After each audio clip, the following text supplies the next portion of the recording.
So, I have a quick question here for everybody. What are your thoughts on rain? Love it. Love everything about it. Couldn't ask for more. Yesterday, I have more of a hate relationship with rain than a love relationship. Wife sent me a meme on that today, and it actually made me laugh. It said, "I'm glad it only rained twice this summer, once for 47 days straight, and then again for 32 days." It's so true, though. Yeah, that's kind of what I was getting at, is because yesterday we had like a massive downpour, and the front and back of the house were like flooded up, all the water everywhere, and there's the cat that comes by on the porch, and it was like practically just stranded there on the porch. Couldn't really go anywhere. Well, I have to share an embarrassing but funny story. Is I went out on the deck in front of the house, and it faces a main road, and a little ways up the road there was flooding across the road, so they closed it. So I was being nosy and watching like the police and them putting up the barriers and the flares and things, and I was wearing socks with sandals, like those Adidas slides. And I go to walk down the stairs. Mind you, there's only 3 stairs. Very short, very close to the ground. I step on the first step, and I slip. And my shoe goes flying like 20 feet. And then I land right on my butt.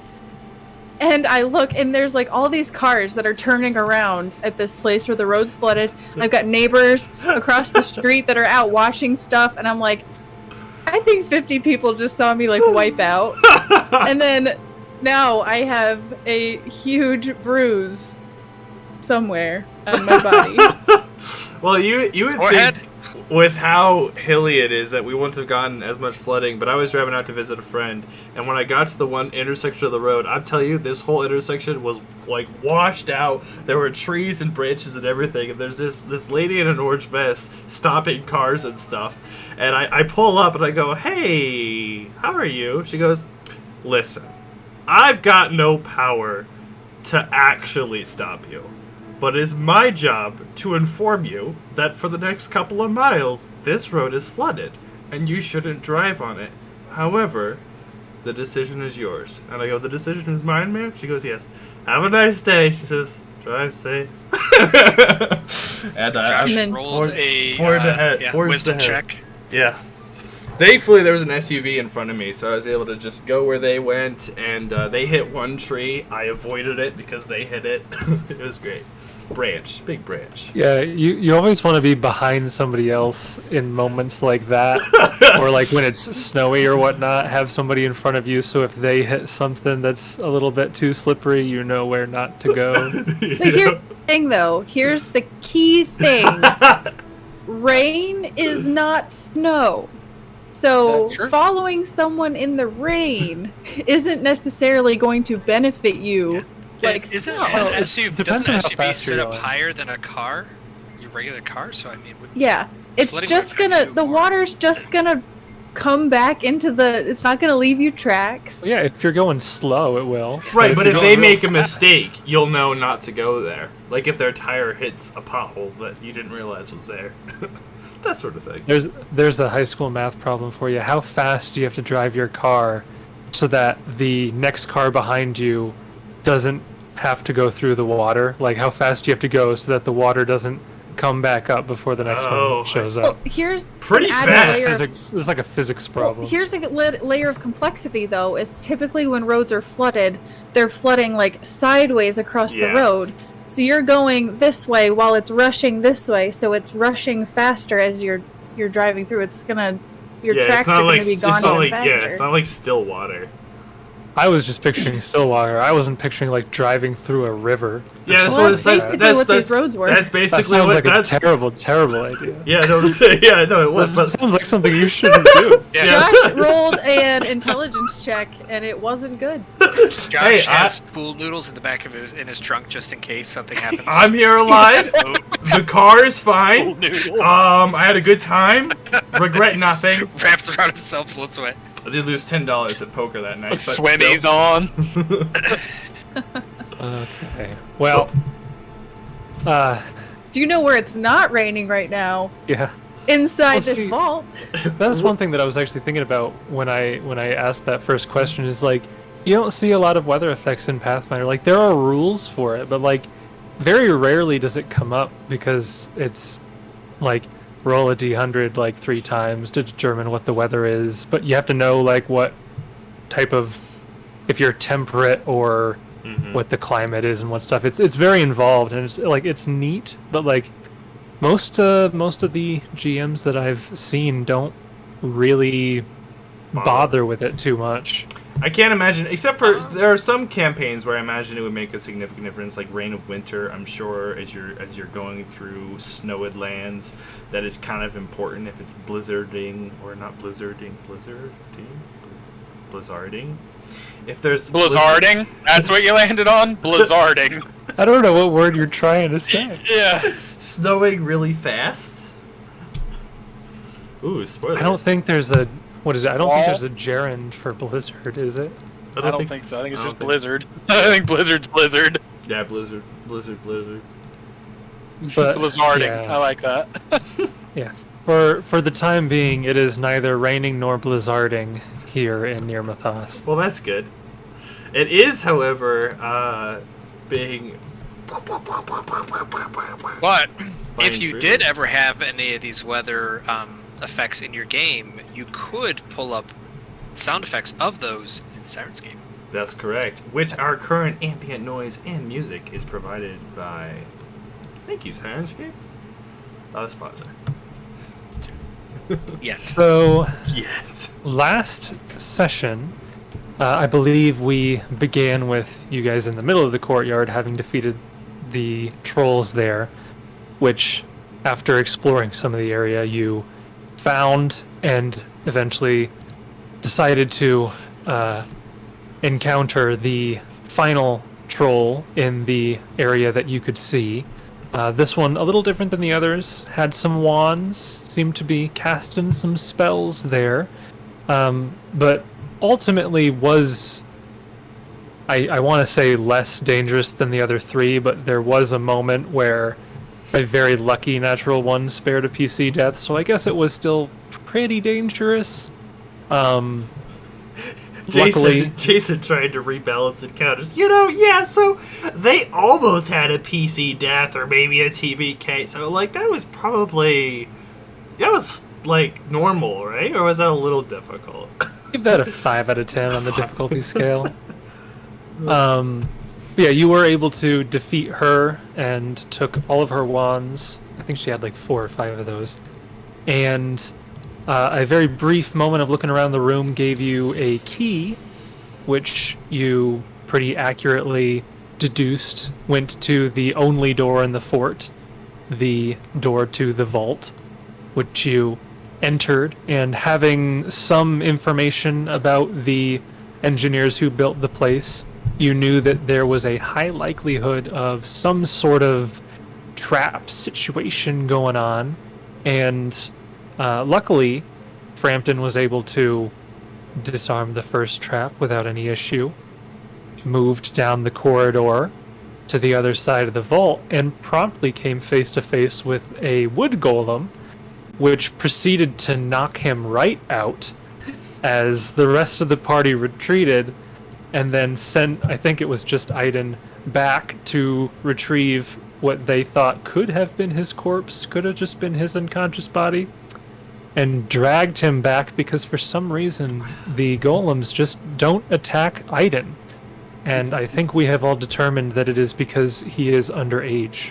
Yes. Is that what we were saying before, I think? Yeah. 100%. Yeah. It I doesn't attack don't enemies even have under to the think age of about it. 15. Yep. 15. So we ended the session with Aaidan had gone around and kind of scoped out the majority of the vault area before returning to the group. You had cast Keep Watch on 1 person, 2 people. 2. Who all had Keep Watch? Jessup and Aaidan? And I. Okay. Yep. So the 2 of you were a couple hours into the night. You heard a loud banging on the vault door, and that is where we ended it. And that is where we will begin. So the 2 of you are just kind of, I don't know, you probably talking, or maybe it's just an awkward silence for a few hours. I don't know. Given the two of theirs relationship, probably just an awkward silence. It's one of those where I think Jessup wants to talk to Aaidan, but Yeah. knows that he more than likely would piss him off or say something incorrectly. Not on purpose. Brandon does, but not Jessup. But I guess as soon as the banging goes, Jessup would kind of just like look up at Aaidan and kind of do like the shh motion, and then he will cast message. Finger gun to Aaidan. Okay. And do you say anything to him in that moment, or are you just casting it preemptively? Yeah, well, I'll put it up, cast message, and then I would probably. Don't mean to alarm you, but I think there's somebody at that door. Aaidan will get up from where he was and pull out the bow as he'll kind of slowly draw it and wait for another knock. Okay. After the first series of knocks, it goes quiet for a little bit, and then there's like one really, really loud, heavy knock, like blow against the door, and then after that it kind of goes quiet. You can roll a perception check if you'd like, but at the moment you are 10 feet from the door. Yeah, so if you're trying to hear anything outside of the door, you could do it. It would just have some penalties. Yeah, Jessup the will penalty probably... for listening through a door is a -5, and then you'd have another penalty for distance. So probably before the big knock, Jessup would kind of say, cover me, and then he'll try to move silently up to the door after the series of knocks. And Aaidan will... I don't know if we want to answer. And he'll also try to listen. Aaidan has a 17 perception. Jessup is stealthing up to the door. I'm focusing so much on my stealth, I perceive nothing. Yeah, we got a natural 19 on the stealth, so he gets up there nice and quiet, but has no clue what's going on. So Jessup, you get up to the door and you kind of put your head next to it a little bit to hear what's going on, and all you hear is like grumbling noises. You can't make out words or anything specific through this stone door, so it's kind of hard to hear any real commotion out there. And Aaidan, same for you. You rolled a 17, but with the penalties for like listening through a door and whatnot, it's nothing more than grumbling, mumbling noises. Can you tell if it's speech or if it's like animal sounds? It's definitely some sort of speech. It's just you can't make out the words. They're too muffled for you to determine what language it is, how many voices there are.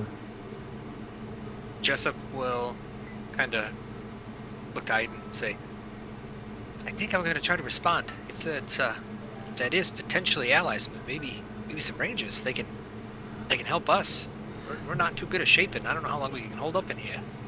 I will let you do the talking, Jessup, but I need you to know we're taking a risk. We can't afford a fight. Do you think we can afford to stay in here for days on end? He'll just kind of nod, like, all right, see your point, and he'll stealth up. So Jessup will Stealth kind up. of nod. Yes, we can stay in here for days. No. Jessup will kind of knock back on the door to see if that prompts anything. You knock on the door. You don't hear anything specific.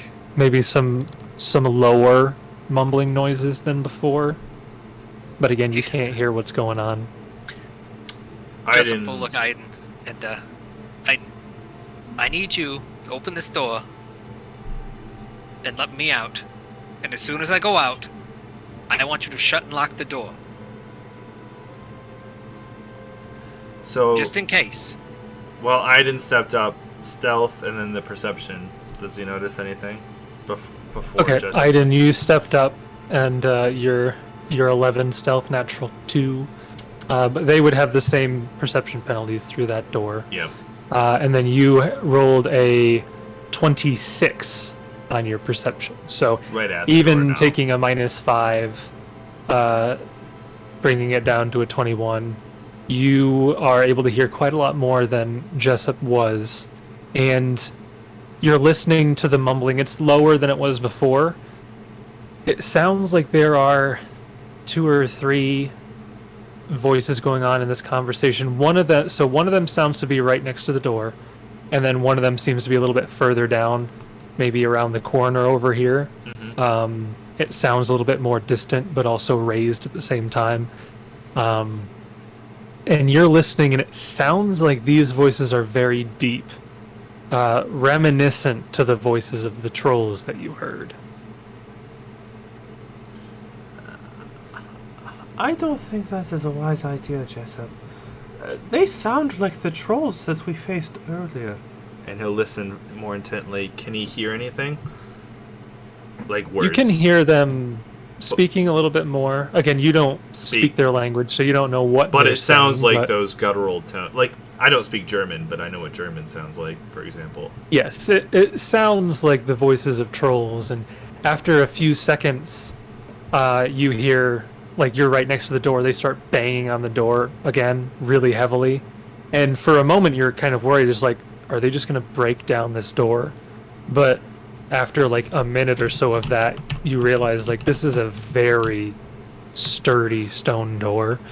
After maybe a minute of them kind of pounding away at it, they kind of calm down, and you hear like crashing noises, breaking and tearing of stuff outside before eventually it kind of goes quiet, and you hear maybe a couple thumping noises of movement as they drift away. Sounds like they are not next to the door at this moment, but there was a bit of a commotion there. Could you imagine if Jessup had gone through with this plan? Hey, I was legit gonna let him too. I was trying to be all stoic until you told me that my death was imminent. Thank you. Well, like I said, if he didn't notice with that 21, then I would have just. My perception of a 5 thought it was some friendlies. Yeah, it's not a super hard DC, but yeah, You get a nat 1. yeah. I'm not sure really what we can do here. Did you see another exit or anything when you were walking around? What thought you did? I didn't see another exit. and he gets away from the door. All I saw was another golem, another trapped hallway, a door that I think we would need the keys to get through, and perhaps an inner sanctum. But I don't know if that door is an exit. Well, not sure if this is a good exit either. If there are trolls out there, I mean, we're not in very good shape, really, for any type of combat here. No. Whoa, Jason, you delete those trolls right now. This is a... They're Xbox undead smart, trolls. kid. Yeah. Well, what all did you see when you were going around again? He explains again the map. There's 2 golems, an iron door, and an inner section, as well as keys on the north and south, and one other trapped hallway, and he points right there. Yeah, And so the the, northern hallway he noticed was trapped. That has not been disarmed. Southern hallway was disarmed. The north and south both have little alcoves that have identical keys. And they have like these wires running, like... The south one had wires. The top one you did not notice have any wires. 2 golems, potentially some sort of inner chambers, and then a very, very large, I can't remember if it was stone or iron, probably stone door with several phrases on it, like warnings and cursings and such. Yeah, he mentions the curses. Those wood golems, they didn't seem to bother you at all. They did not attack me, no.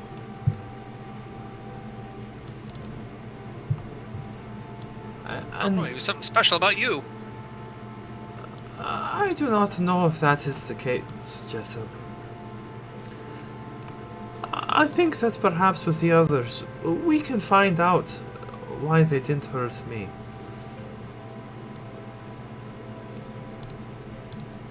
Right. Well, I'm gonna just kind of rest a little bit.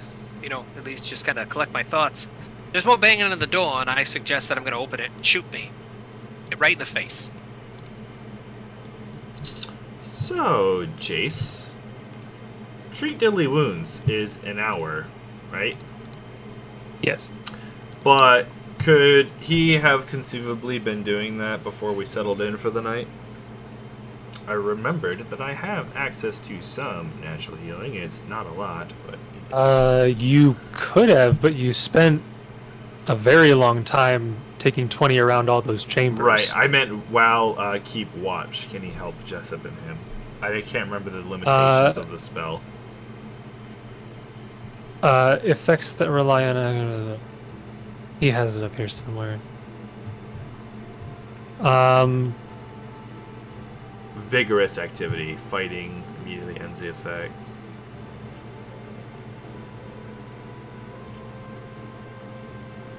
Yeah, I'm gonna say, like, in the spirit of the spell, I think it's kind of like complete bed rest. Sure. Like, you don't do anything particularly involved. And I feel like treat deadly wounds is fairly involved in terms of getting all the bandages, cutting them up, treating the wounds, mixing any sorts of medicines that you might have on hand. Right. It does take an hour after all, so Right. I'm going to say under the effects of keep watch, no. Okay, that's fine. I think you could do it if you want. Just be fatigued tomorrow. Well, I think he'll start in the morning. Like, after the duration of the spell ends, he'll try to start doing that until we decide to head out. Yeah. I mean, again, to your knowledge, there's no danger in here. Right. As long as you're careful. You don't... It doesn't look like the trolls are anywhere close to breaking down the door or anything. And the golems You're just seem kind of tethered. stuck in here. Right. So you kind of have time on your hands, but also not. Yeah, as a Depends on how many provisions you have and how long you feel like staying here. But Stay here for 3 weeks straight. and the refugees have all been killed. They're all dead. The conflict is over. Well, Jessup didn't really know them, so just get off his back. Yeah. That's fair. So we can, unless there's anything else the two of you want to say, we can skip ahead to the next morning.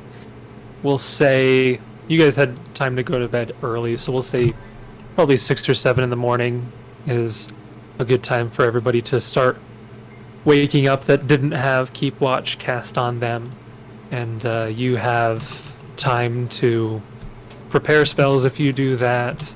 You can start to treat deadly wounds if you so wish. Just let me know what you're doing, and I'll let you know how Gain much our time it HP. takes. Yes, so you gain your level plus your Constitution modifier. So 6 plus whatever your Con modifier is. 30 HP. And remind me again for the upteenth time, the color system is red is when you're 25% or lower. Mm-hmm. Yellow is half health or lower. Mm-hmm. And then green is above half. Green is healthy. Okay. I'm throwing it out there. I'm not using the color system. You guys will just have to guess. Fine, that's your choice. Yeah. That's I'm also not using the color system. You're also the one with the healing, so it's less important for you. right. Remains Alright, an element so- of the dramatic flair. Resting all my spells. So I also think, though, Jace, just for context, I also lack a healer's kit, if I'm not mistaken. For all the things Aaidan has, he doesn't. I don't know what your inventory is. If you don't have a healer's kit, It's just a -4 penalty. Many weapons. That's all that's in there. Hey, yeah, so you'd have if to you roll a politely 24. ask your Uncle Right. Jessup, he may or may not have a healer's kit and a surgeon's stool. Oh, Just saying. that's pretty cool. You're welcome. Thank you, Jessup. I will do my best. I'm not super good at this, but I've seen Aubryn and others treat wounds. I think Jet has, too, if I remember correctly. Yeah, I have those so I can help people when I can. with And my, Reyna. How did I forget Reyna? One rank can heal. Yeah, Rena is a cleric. She can tend to wounds. Jet probably could do first aid at least. Right.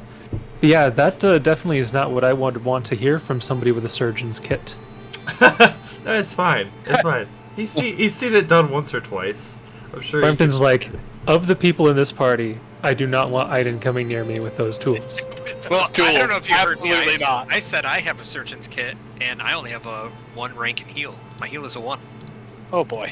So Well, you can help. It's your tools after all, and so if you aid successfully, you give me permission to aid. I think we're getting along a lot better now.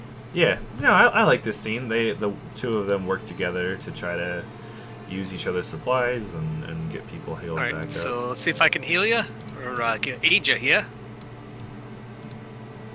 Thank you, Jessup. I think what was it? The rib bones connected to the femur? I don't remember. I appreciate the tools. The surgeon's tools, is that the one that lets you use 1 healer's kit use, or is that the one that gives you a +2 circumstance bonus? Let me look those up real quick here. So, Surgeon's Tools, when used in conjunction with a healer's kit, Surgeon's Tools raise the kit's bonus to +3 on heal checks to treat wounds or deadly wounds. So, it does not reduce the number of uses you have to expend, but you get a +3 instead of a +2 circumstance bonus. Correct. And does it just roll once? Yeah, so each treat deadly wounds is 1 hour.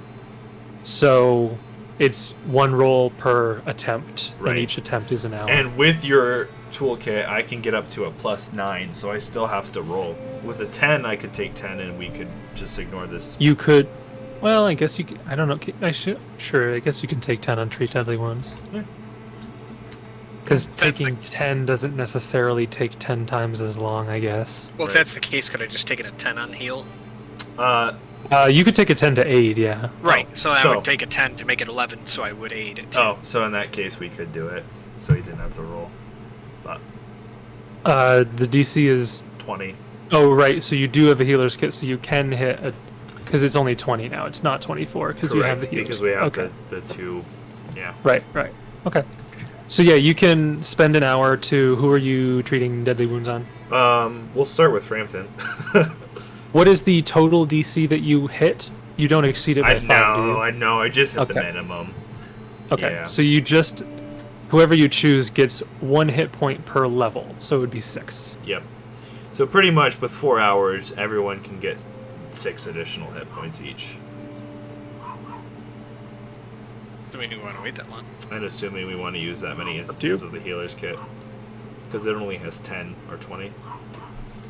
Healer's kit has 10 uses, so you can use it 5 times for these purposes. Yeah. But he'll at least use it once on Frampton, because if I remember, he was in dire need, and that's the most thematically correct choice. Okay. So you spend the first hour of the morning tending to Frampton's wounds. I can't remember if bards have to spend an hour to prepare their... No, they're spontaneous. No, they're fine. So yeah, nobody has to spend an hour to prepare spells or anything. So do you want to have everybody get a use of treat deadly wounds, or... If the party's fine with it, Aaidan can diligently try that. Well, I can either go outside and get killed by trolls, or move forward and get smashed by some wood golems. So yeah, I think an hour spent here is fine. Okay. So it would be like 11 o'clock. You finish doing some treating of the deadly wounds that you all have, and so everybody can regain 6 hit points on top of what they gained before. And then from that point on, it is up to you. You said it was another 6? Another 6, yeah, you get Okay. 1 hit point per level with a Cure Deadly Wounds. You really seem to know what you're doing over there, kid, with that kitten stuff. I was never formally taught, but I helped out at Mistholm, and I watched what they did. Good. Yeah, I think, Dad wanted me to kind of, be a cleric and help with all the healing and stuff, and I just never really took to it. So, but I kind of kept some of those tools and stuff just in case. I'm not really good at them. You know, we share some similarities. You kind of got, you know, a coat full of weapons, and I got a coat full of just useful tools and items that I don't really know how to use. Well, it was good fate that you had it, Jessup. I didn't have the tools. I don't know what I would have done elsewise. Well, if you have the inventory space, I'll gladly just let you keep them. I think that I do, actually. A couple more pounds. Without that greatsword, I'm sure you got a lot of room there. That's correct. I could carry 6 healer's kits instead of this greatsword that I used to have. It's a trade-off. He is healing versus dealing damage. Alright, I'll take those out. And who's got my Climbus kit? I think that was Aaidan too, wasn't it? Oh yeah. We gotta draw the line in the sand here somewhere. Oh no, I gave that back to you. It should be in your stuff. It's like Jessup's like rifling through all the crap that he has. Oh, there, yep, it is. I appreciate you letting me use that as well, though. I got some soap here if you want. Alright, so I took out the healer's kit and the surgeon's tools. If Aaidan would like to add those to his inventory with the remaining 6 charges. Okay. Remaining 8. two charges. Oh yeah. Oh, is it 2? Okay, so it's 2 per. Yeah, each Okay. use of treat deadly wounds is 2, so you still have 2 charges. Never mind. 2. Healer's kit, 2, and surgeon's tools. Okay. Cool. I'm gonna say this, even though I know I will be mocked for it. I'm prepared. Mock her. After the treating of deadly wounds has been done on Kieran, he will go through like normal like workouts that he does. So like push-ups and like Nice. sit-ups and things.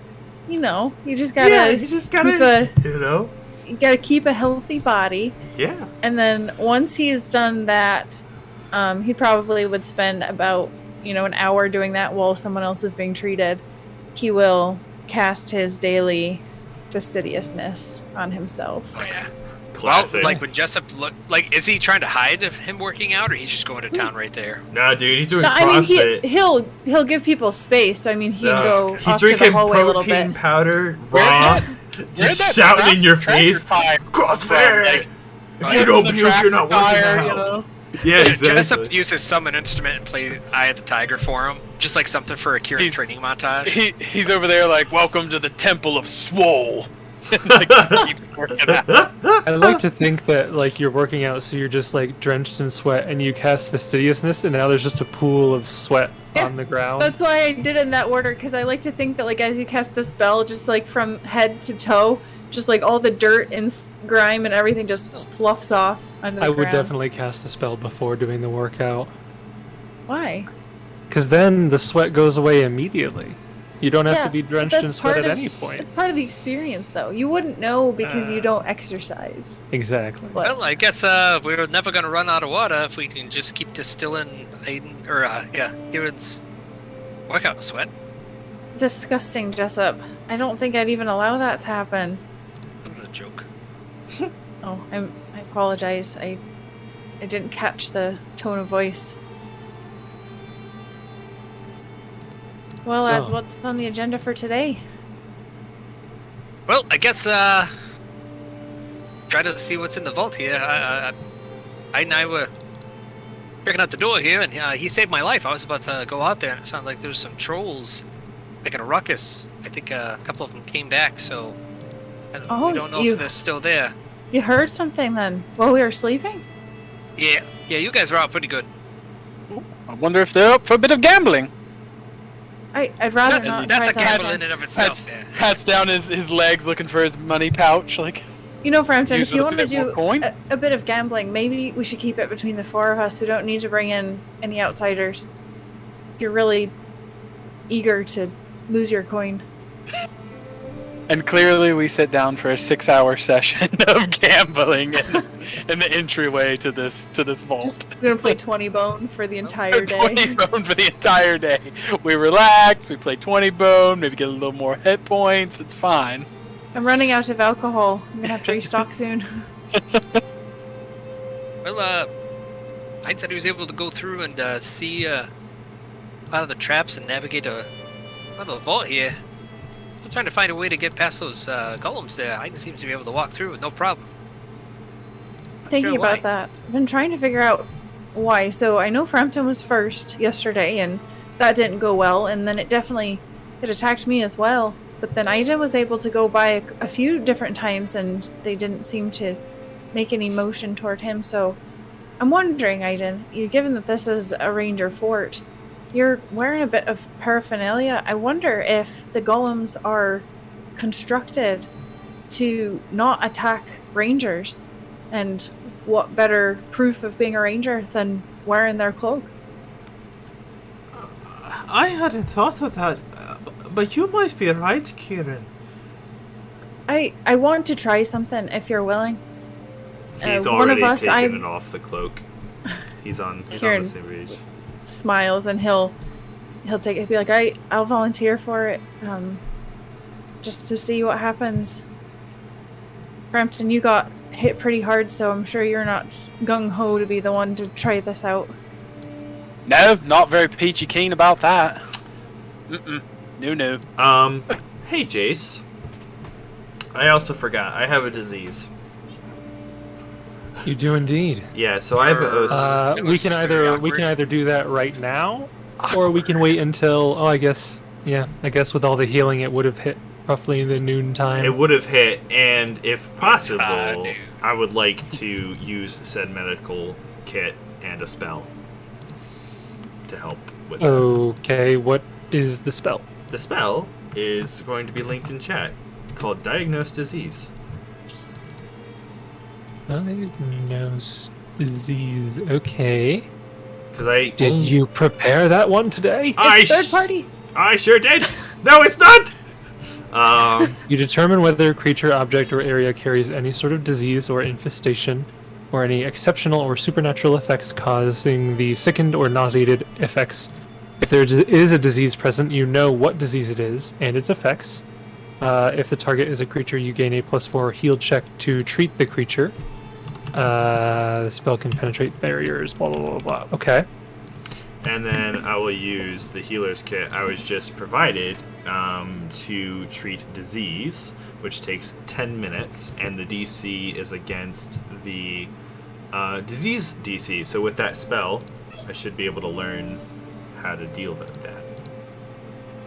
Yes. So every time the creature makes a saving throw against disease effects, you make a heal check. If your heal exceeds the DC of the disease, the character gains a competence bonus. Okay. Does that does not use up uses of the healer's kit? No. Okay. Nope. So you can make a heal check as I pull up the monster so I can see what the DC is again. Yep. And the heal check is what gets the +4 bonus? Yeah. So it's a +8. And then if you succeed on the heal check, then you get a bonus against the saving throw. Yeah. Okay. Yes. Yep. Let's go ahead and roll a heal. You know what disease it is and its effects? Yeah, I didn't mention that you found that out before. It was blood, fire, fever. Okay. The one... effects are 1d3 strength, 1d3 dex, and fatigue. Okay. But if I roll a save, I don't have those things. If you successfully save, you do not acquire those penalties at this moment. And I don't know the DC, so I'll have to roll the heal check to see. Yes, you are not aware of the DC. So, and I didn't. Okay. That's just a flat heal check. That doesn't have any of the bonuses in there. Okay, so 22 will succeed. So now you can roll your fortitude save. Which I don't think you can fail it unless it's a natural 1 with the absurd bonuses you have. natural Oh 20. my. Good. Or just All right, get a then. nat 20. Okay. So You definitely know what that is. you seem to be feeling a little bit better. It's still a lingering sensation in your side that there's a dull pain still there. It's not completely gone, but it doesn't seem to have gotten worse, at least. I wish I had had thought about this ahead of time. I could have written like a backstory in my mind explaining this. Hey, I feel like a mix of divine understanding that was kind of like gifted to him through nature or somehow. But also, I wish I had like a scene with Reyna or someone else that he could flash back to while he was helping out. That he remembered when they had the because they had what was the disease that they all were dealing with for a little while. Filth fever. Filth fever, yeah. When he was helping victims with filth fever, if he just remembers some of the techniques that were employed and then kind of does his best to do them for himself, kind of roughing it, combining survival skills with applied knowledge. Yep. So just so you know, you have one save Yeah. against Bloodfire Fever. It takes 2 consecutive saves. Yep, I'm So aware. You're looking a little better today, Aaidan. Still not quite 100%. Lost a little bit of color in your face, but you're looking better than you did yesterday. I think that I'll do all right. I really appreciate you, Jessup. I'm glad that you had medical supplies with you. For lack of divine healing at the moment. Oh, you're welcome. That's one of the nicest things you've said to me. He just like walks in and gives you a big old bear hug. He's burning in pain now. Don't ruin the moment. And he steps back. I ruined the moment. No, he said don't ruin the moment. I didn't say Oh. anything. He just let it happen. All right, well, there's no urgency, I guess. So maybe we can take our time walking through here again. I know we also wanted to see about that key. I didn't know if we deduced anything further about that. Yeah, before we go forward, now that I kind of have some spells, I don't want to kind of go through all of them right now, but is anybody in dire need that they need a little pick-me-up? Feeling all right, Jessup. Unless somebody else needs it, I would say, you can hold on to it just in case we run into any issues here. You know what, actually, save it just in case this little experiment with the golems doesn't go well. Because I'm still not feeling great. All right, cure moderate wounds, here we go. All right, well, let's see how this goes. Frampton, you're sure this hallway is still clear, right? When you got rid of it yesterday, it's not something that's gonna reset again. Sure. I got a natural 20 on a sense motive. He's not certain. Huh. All right then. He just stands there for a second. Well, if you're not feeling quite confident, I suppose I could take another look at it real quick. Yeah, maybe let's put our heads together. I'll help you out here just to see, if there's anything I can help with. 22 perception to aid Frampton, just to see if anything were to reset. Okay. So, Frampton, you look over the area that you had disabled before, and looks like it has already been basically jammed up. The gears that you had taken out of position. If you were to step across and trigger it again, at most, it would have the same kind of dud effect that it had before. Right, looks like it's quite well. I think we're good to go. It doesn't look like it's reactivated. Don't be scared if you step on it. It might make some sounds, but I think we're okay. Okay, good to know then. And Alright. he will begin walking down the hallway. Okay. To get to the other side.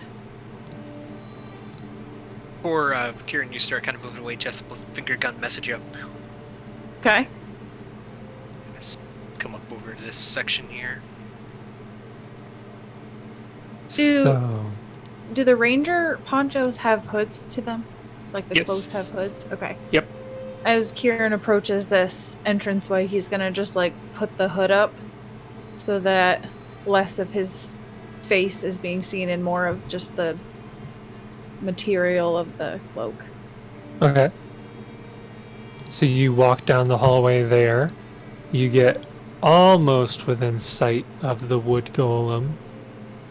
Do you step into the alcove there?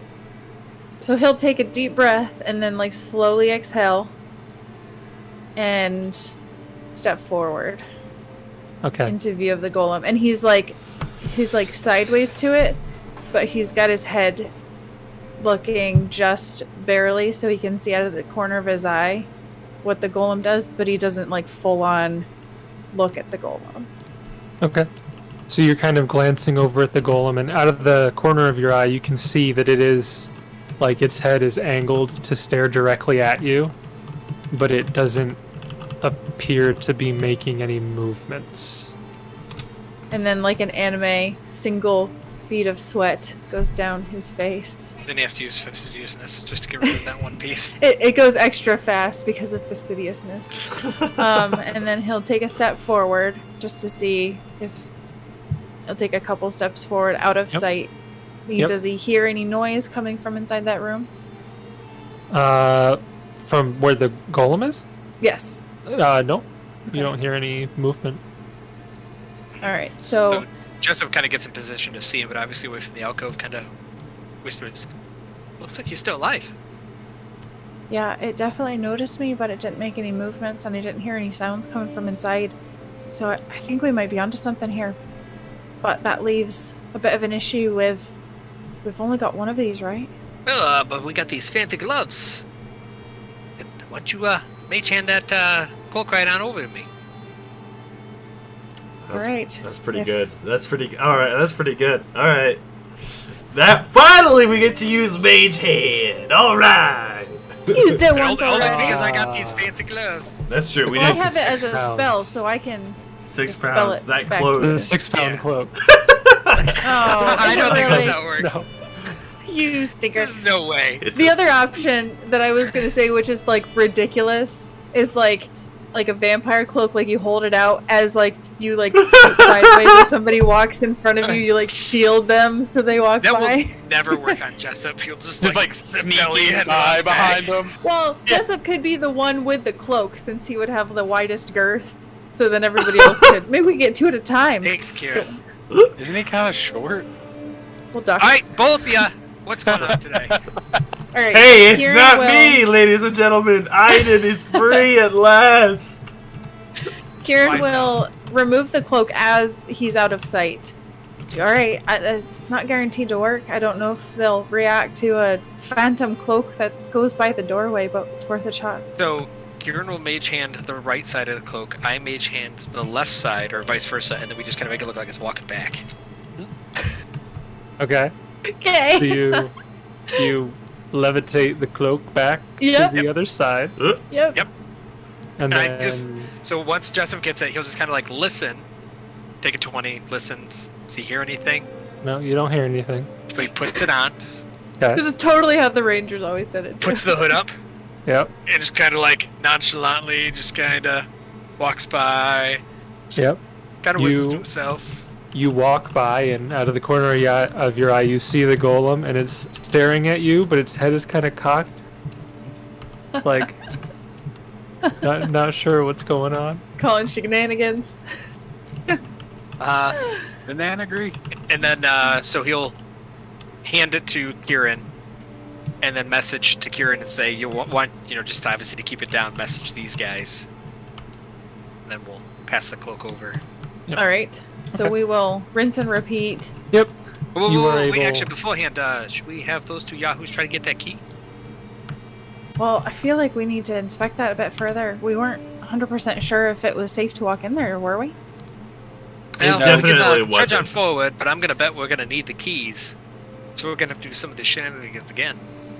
You but you what- do know for sure that the southern key has a trap Yeah. on it. Yeah. Oh, we saw we like do? the little like Yeah, there's Yeah. wire. thin wires in Yeah. that corridor. You definitely do know about that. Aaidan will Well- work with Frampton to try to disarm it. Here's the thing, though. Just throwing this out here, I'm not sure if it's accurate or not, but what if those keys are decoys? And what if the real keys are further in, perhaps? Well, if we think this is going successful so far, I guess maybe we can all just rejoin here together, scope it out a little bit into the center alcove that Aaidan was able to go check out. In this case, if we got to go back, at least we know we can get across here. Right? And if Aaidan, from what he saw scouting yesterday, there's another key up above, so if the real keys, or if those are the real keys, then we'll have to come up with a plan, but maybe we'll find something inside that will help us. You know, it makes me wonder, you know, if the Rangers were coming in here, how would they get into the vault? Real quick, by the way, there were 3 keyholes, right? Always were. On the big stone door, Yeah, there were 2. there were 2. Okay. We can always double back for them. It doesn't matter. I'm just Sure. thinking, you know, if the Rangers ever had to get in here, they would have had to have a way to get to those keys, and if they're trapped like that, I don't know a way to get in there. Easily, at least. Yeah, shrug. I'm sure there's some trick to it. We just don't know. Did we pass the cloak to you, Aaidan, before you charged over? Mm-hmm. Oh, you forgot. The golem charges out and starts attacking. We all fight over Also- the cloak to put it on. Why does this guy have like a turret? Yeah, I know. I thought that was Oh, see, hilarious. so- I know. He has a machine So gun. the one up there is got a bow, but there's no gun. bow icon, so I just took It's the a- turret, the sentry turret. He's got an M60 It's up a there. gunslinger. Yeah, Yeah. gunslinger. You really don't want to mess with him. He's one bad mother. The blunderbuss golem. So you are able to bypass the golem there by switching the cloak around. As long as no more than one of you are in its sight at a time, it quizzically doesn't seem to register what's going on. A rude gesture as I go by. Double. It mirrors the gesture back.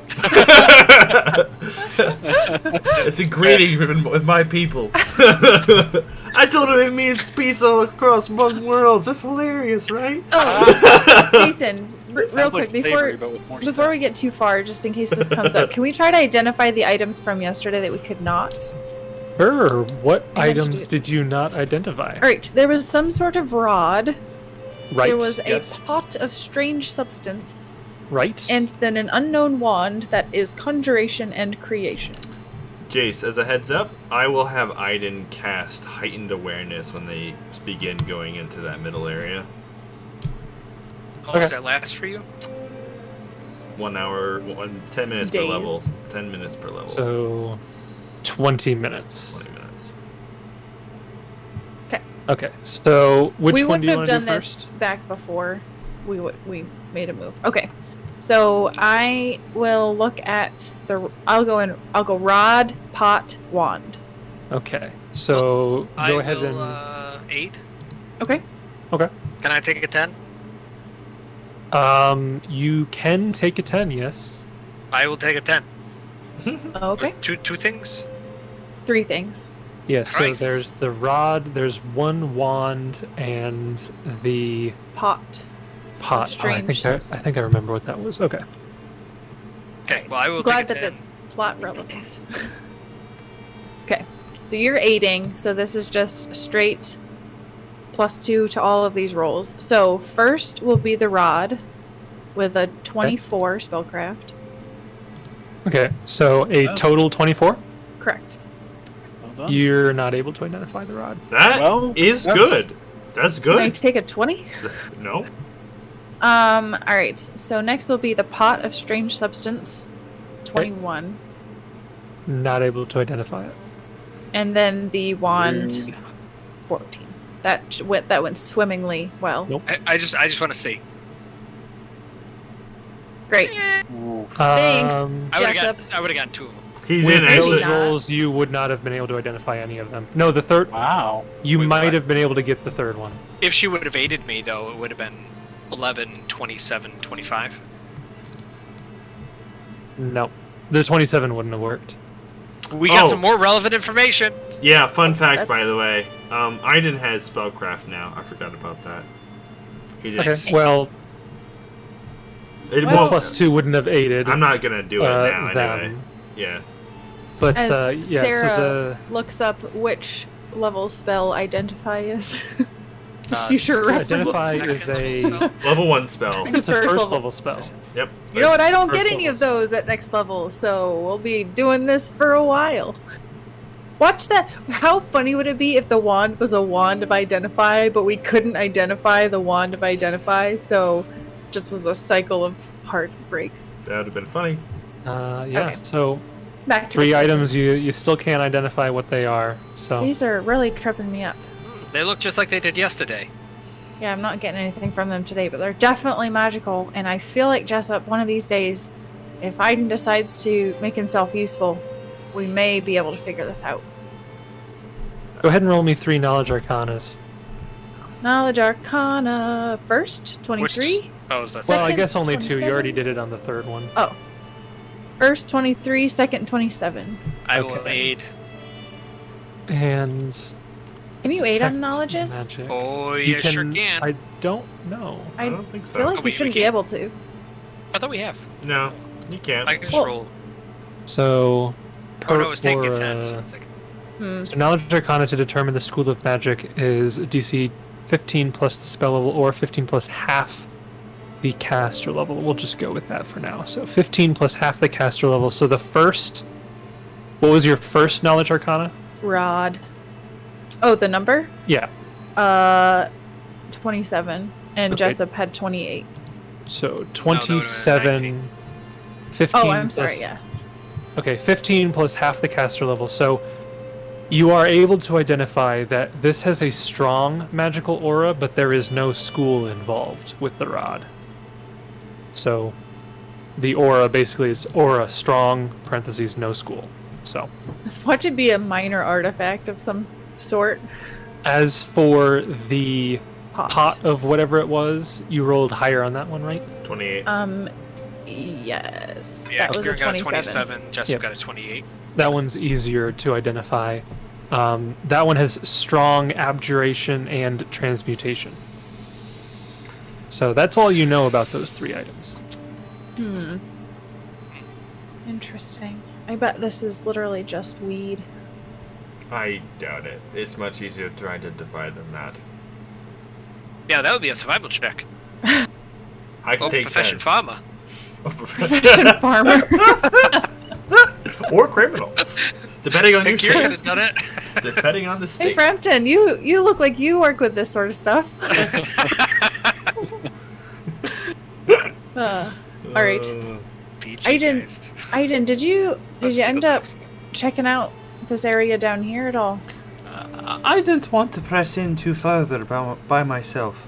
I don't know what is in there. Probably Darkness. smart. Frampton, I hate to ask you, but you're the most fleet of foot of the rest of us.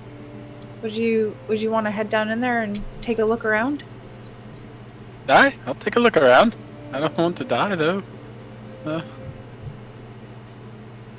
Frampton, wait. Oh. Yes. Ew. Yes. Sorry. He'll just walk over and kind of motion a little bit, put his hand on you, and speak some gibberish. And there. That feels Now nice. you have some protection. I believe in you. Oh, excellent. What? Steps back. I was gonna say, what kind of protection do I have? What kind of What protection? that- Roll a spellcraft or a knowledge arcana. Yeah, right. Alright. I feel tingly. Thank you. There you go. You're welcome. Oh. He steps back. I didn't do anything. I didn't do anything. And then I guess I'll stealth up. Okay. Okay, so an 18 stealth. You see it dim light? 5 whites. No, I'm just kidding. There's nothing in here. Um, He's too jovial. Unless I'm you have getting outta unless you here. have a light, it is complete darkness. Oh, does he get a bonus he to has, stealth? He has dark vision. I was He gonna gets say, a I have bonus dark in dim vision. light. Oh, well, Yeah. so he doesn't get a bonus in darkness? No, isn't that double the bonus because it's double the dim light? Yeah. Right? How does that not make sense? But That doesn't apparently, make It's his any dim light. favored illumination. He's Yeah. favoring dim, not dark. That's dumb. just- I think we should it's just review double that for tap. a house rule. I mean, that's literally the core of the Yeah. archetype. So you're saying to house rule getting rid of the archetype. It's all dim Sounds light. like a The whole third-party thing is dim archetype light. to me. Otherwise, shadows was the whole thing. Can Kieran put dancing lights like right here so that it's dim light? It makes it. I mean, to be fair, guys, I could use an illumination point to try and make it dim light here, but Oh, I forgot yeah, about but you I can mean, if manipulate light. if I have dancing lights though, we can force it. We can make this work. I'll play with it. I'll push them out and then pull them back until you get you tell me when, Frampton. am I supposed to Frampton. like stealth my way back to you to be like, it's dark up there. Could you maybe make it not as dark? Keep it slightly dark, but not as dark as it currently is at this very moment. I can see in darkness, but I don't. It doesn't make me feel good how dark it is over there. I prefer darkness. Indeed. Like, how am I supposed to say that? Well, I'm just messing with in all fairness, so Aaidan doesn't have dark vision, so he would have had his Aaidan torch out today, since he didn't have that cast on him. Yeah, Kieran has not cast it on himself, so we could have had dancing lights out to make sure there's illumination. So Frampton walks forward down this That's stealthy 20, diva. 30-foot hallway, trying to be quiet. And he comes across this room in the center of the vault. Frampton's still wearing the cloak, by the way. Just throw that out there, because reasons. Well, I was the last one to cross, and I didn't say I handed it back, so that's Okay. fair. I don't know if it makes a difference. That's So fair. Frampton's the one with the cloak.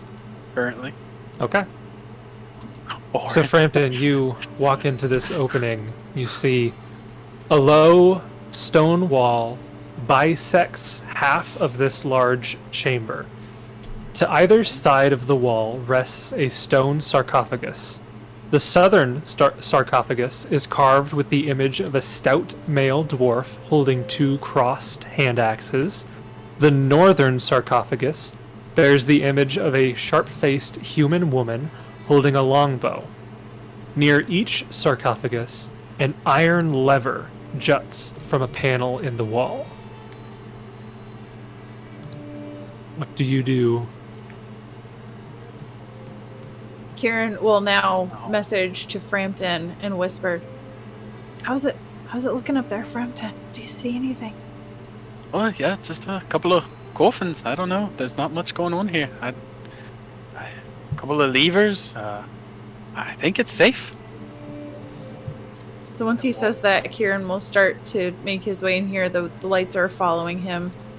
How high are the ceilings in here? Are they pretty standard? Are they high ceilings? I believe the interior ceiling here is 10 feet. Okay. Frampton is looking for traps. What time is it, Jason? Good call. At this point, with all of the healing, treating disease, identifying, going back and forth in front of the golem, it's early afternoon. Somewhere even. like 12:30 to 1, like So really early. Just past noon. I'm going to call it 12:30. And cast heightened awareness. Okay. So Kieran is moving forward. Is everybody moving into the room? Aaidan will be Just behind. Asking for a friend. Yeah, he's where he is. His token is reality. Okay. Yeah, Jessup's in that position too until he's told to come forward otherwise. Yep. So Kieran, you move forward and you see the same room that Frampton does. Do you have dancing lights with you? So you illuminate the room. You don't see anything other than what I just described that he sees. Okay.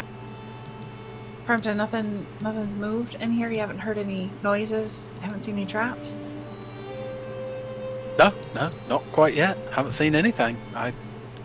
Just looks like a burial chamber. With a 7, do I find any traps? With With a 12! With your With a 16. With your 7 16. and his 16, no, you don't see any traps anywhere. Oh boy. Aaidan with a 22, don't see anything.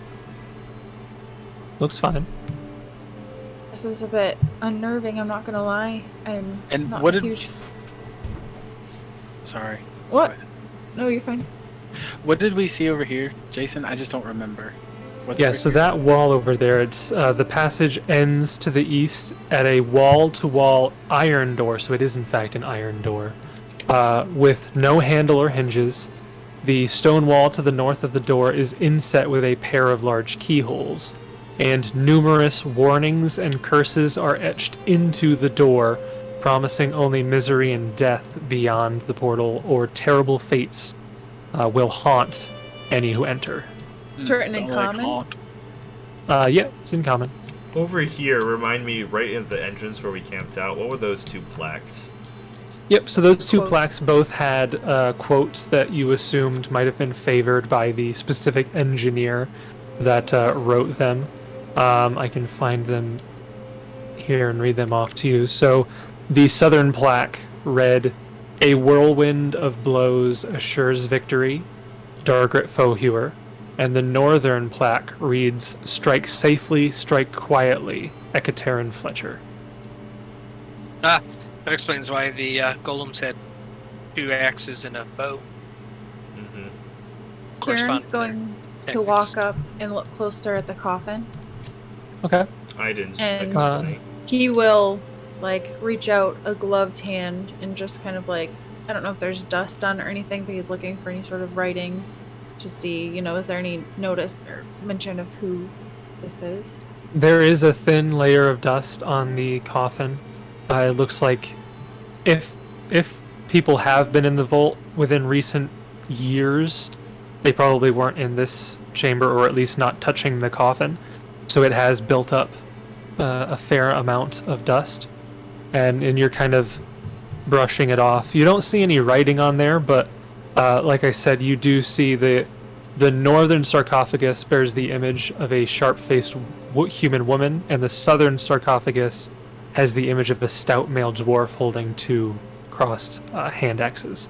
So the one you're standing in front of, the top of the sarcophagus, it's like it's like a sculpture. If you're looking down on somebody, it's a dwarf with 2 crossed hand axes. Okay. The image of. Well, this certainly aligns with what Jessup read from outside, where the engineers were entombed within the vault.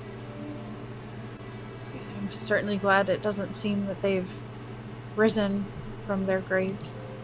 At least we haven't triggered anything to do that, so hopefully they stay at rest here. What were these nubs? Levers. So on the northern and southern wall, there are levers there. If you take a look at them, you can see there is writing next to those. So there is a panel near the southern one of those that is labeled. So basically, each of these levers looks like it can be in 3 positions: top, middle, bottom. And in the top position, you see the words "lunging strikes." And then in the bottom position, you see the words "advancing lines." The lever is currently in the middle. On the other side of the room, you see a panel that says at the top, it says 100 arrows. And then in the bottom, it says "cornered prey." The lever is also in the middle. They're both in the middle, and the middle says nothing. Yep. Middle doesn't say anything. There's just like words on the top, words on the bottom. So like above the lever, below the lever, there's words. And then both of them are currently just set right in the middle. 100 levers. Beware! Final Tempest, 100 levers! Yeah, I was trying to type it while also listen for what he was saying in advance, so Yeah. so sue me. They actually write out 100 rather than the numbers. I'm sorry. Yeah. There you go. Yep. Thank you. We just wanted And to... they are written in common. I don't know a lot, but I'm trying to learn, Kieran. Do you sense anything magical here? He will detect magic to see if there's anything magical going on here. Read detect magic here real quick. 1 foot of stone. Okay. So you do detect faint magical essences within the sarcophagus you're next to. Because I assume the sarcophagus is not more than a foot thick. But if you direct your detect magic towards the lever, nothing. If you direct it the other direction, if you like step around the corner, you detect magic from the other sarcophagus, but not the other lever. The only magic you're detecting in any direction is from the sarcophaguses. Sarcophagi. It would seem there's a bit of faint magic coming from within the sarcophagi. it would make sense that they would be buried with any prized possessions. If they were known, to wield hand axes or a bow, maybe their bow had magical enhancements to them and they were buried with their weapons. I think it's probably better to let the dead play with their items. As far as the levers go, I don't detect any magic from elsewhere in the room. It's just coming from within the sarcophagi. Wonder what the levers go to then. Well, I'm trying to think about that. I'm looking, and he's looking at the south one, right? So it says top lunging strikes, middle currently, bottom position advancing lines. And what were the flags, Jason, in the beginning of the room again? Strike quietly and safely, and then something about whirlwind of something or other? Yeah, I think it was a whirlwind of strikes assures victory, and the other one was strike swiftly, strike safely, or quietly, safely. Mm-hmm. My guess is that these impact the behavior of the golems. The middle being stationary guardians, the other two spurring them towards those actions. What that translates to, I don't know. But that doesn't. You could try to move them and see. I'm thinking this has something to do with the traps.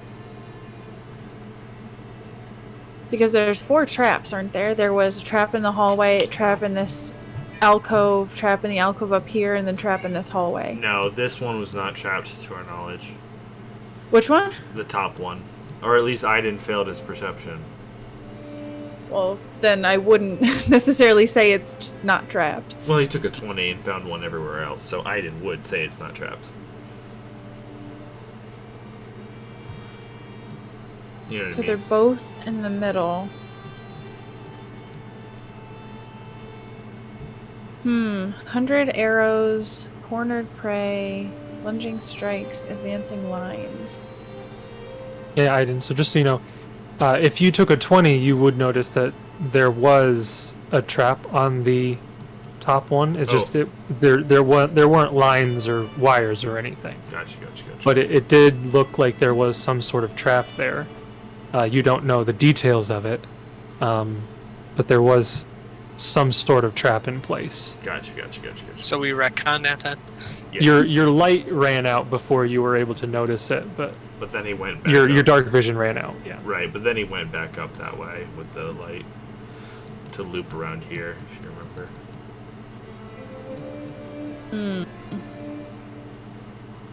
What are y'all doing? Kieran's gonna try something. He's going to say, Frampton, can I take that cloak back? I want to go look at that bottom alcove again with the key. I take off the cloak and hand it to Kieran. I recommend being very careful, though. Oh, I intend to. I don't have a death wish. It is trapped. I know it's death. I know it's death. It's death. Yeah. I mean, it's trapped. I know it's death. I know it's death. I know it's death. I'm fine with it. I've made peace. I'm good. Well, as long as she realizes it's death, what can you do? Who needs to fight a dragon? I've lived a good life. Yep. Struggling in the Fangwood for some semblance of meaning. Yeah. It's big. Kieran, All about you, he's going back this direction. All right. He's gonna stand here and he's looking, and can he see the lines? Like if it was pointed out, like he can see the strings. Yes. I assume you don't have a penalty to your perception? No, I do not. I have. If I were to take 20, I would get a 25. Okay. If I take 10, So I get 15. if you having them been pointed out and looking closely, you do notice the lines, the wires, and they crisscrossing. start like in these squares. Yes. Okay.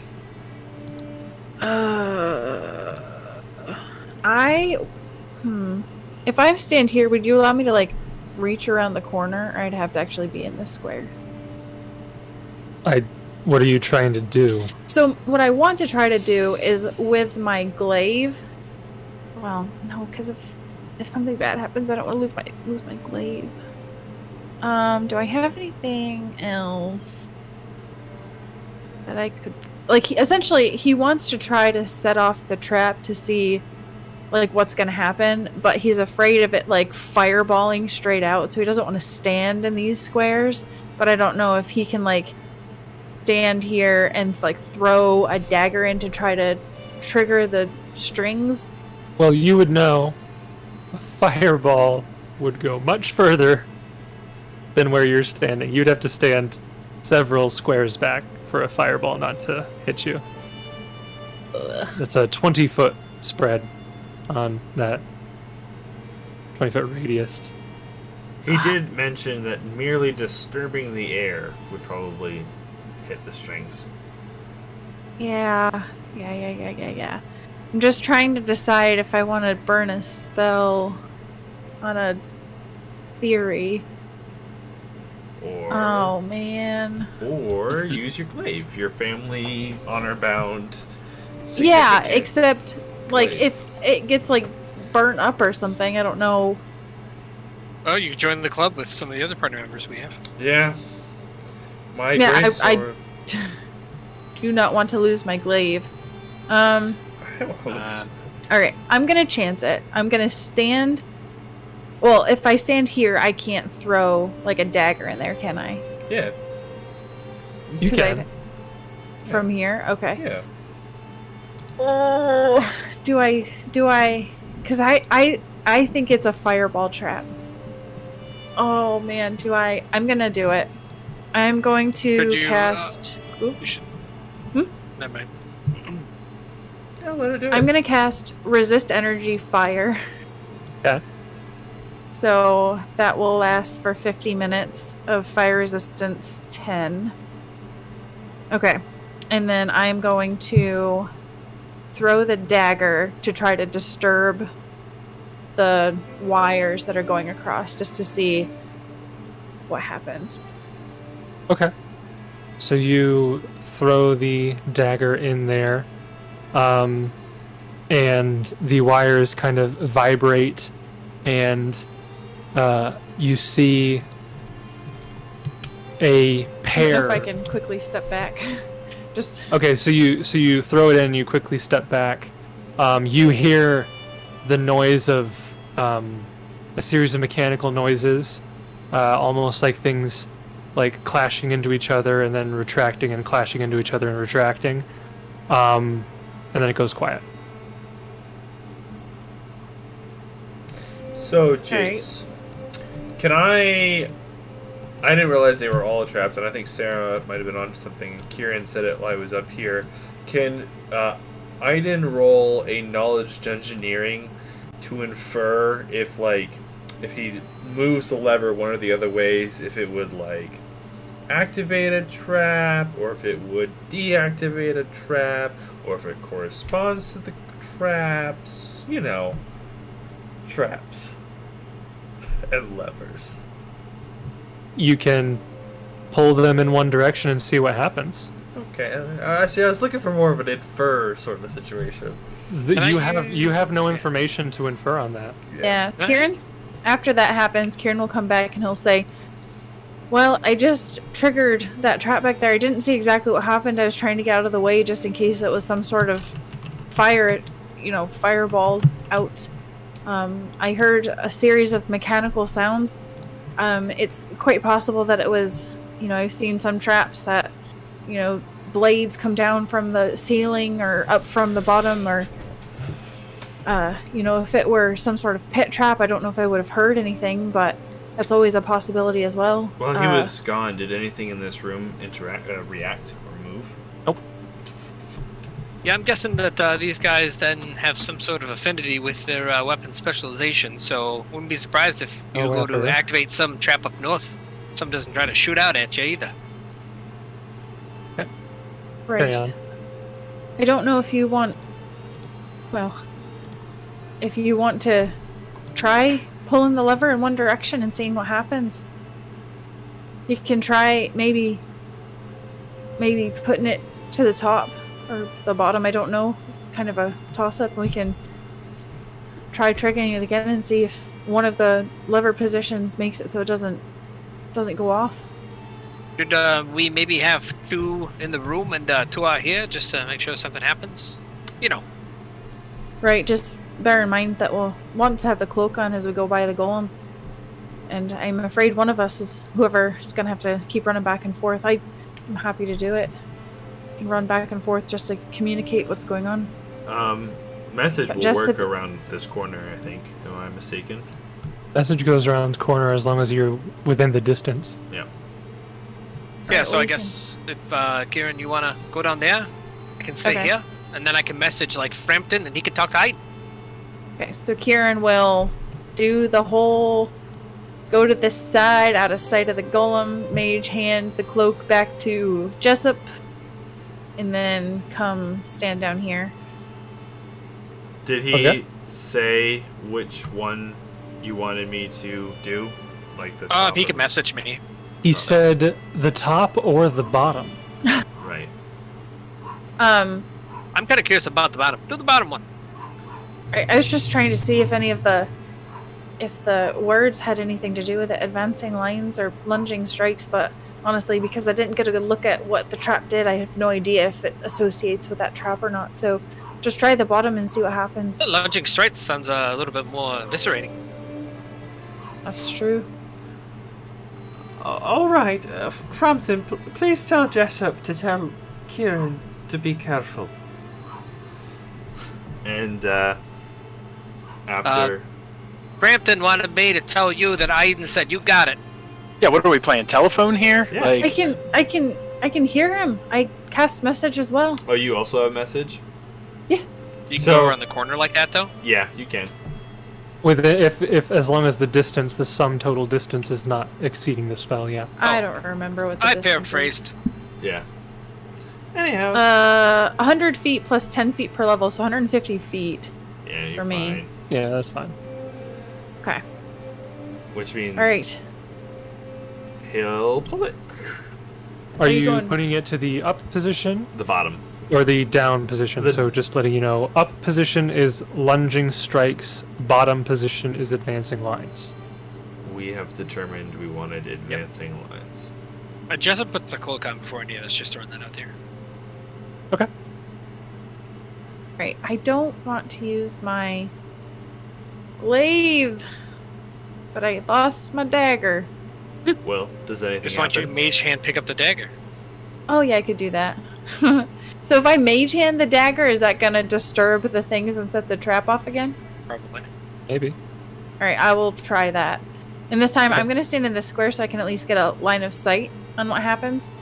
Okay, so Aaidan moves the lever into the down position. Yeah, did Kieran tell him to wait for you to do all that mage hand stuff? No, you could have just done it, and then he'll try to trigger the trap and see if it goes off with the lever down. Okay. Watch So- this be like not at all what we're supposed to do. We're gonna spend the whole session going through this, and Sounds fun. Aaidan moves the lever down. Kieran then mage hands the dagger. You have a second dagger?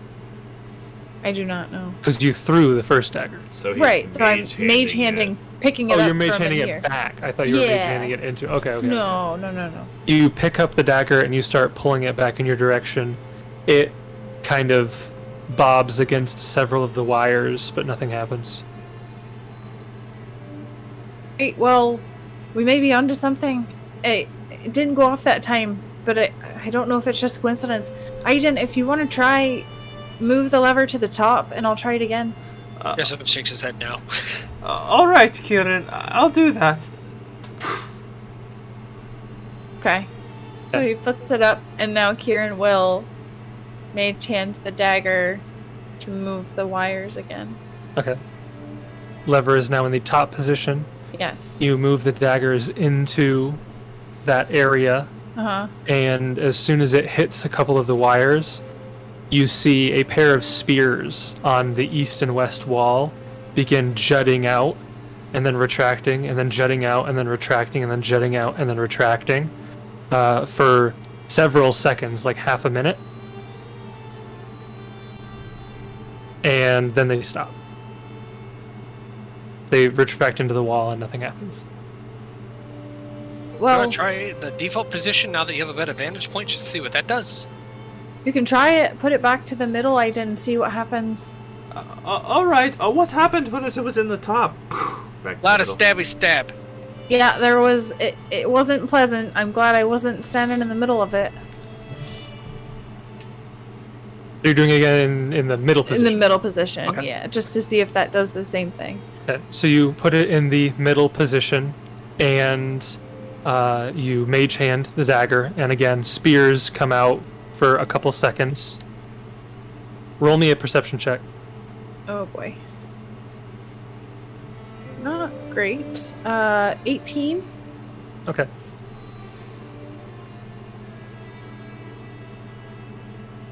The spears begin to pierce out, retract, pierce out, retract. This goes on for 20 seconds or so. By the time they pierce out the final bit and retract back in, Jessup, you roll a perception as well. Oh dear.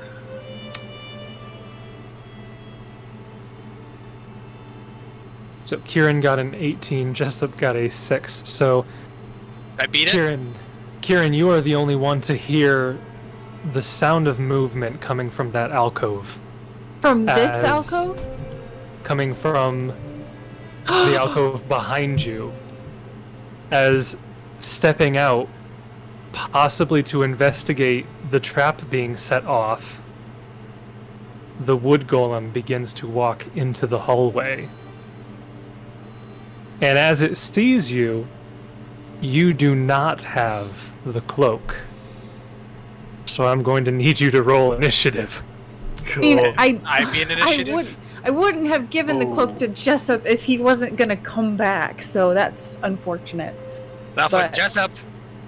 Not for Jessup. Well, you said that you passed it back to him, and he chose Yeah, I not did. to Well, walk I mean, forward, so. I totally meant to do that. Then Jessup never came forward, so I wouldn't have ever done that if I'd known his intention. I did. No. Oh, I'm screwed. Okay. So we're getting initiative here. Aaidan rolled a 21. Kieran rolled a 12. Oh, should I roll? Yeah. Oh, okay. Cool. Jessup rolled a 20. Oh, I should have done their initiative first. Okay. Now I'll do this. So Frampton got a 14. Again, Kieran had a 12. Jessup had a 20. And Aaidan had a 21. So I'll sort all of that. So essentially how this will work is the surprise round happens, and the golem moves its movement. Its 30-foot movement down to investigate this trap that has been set off.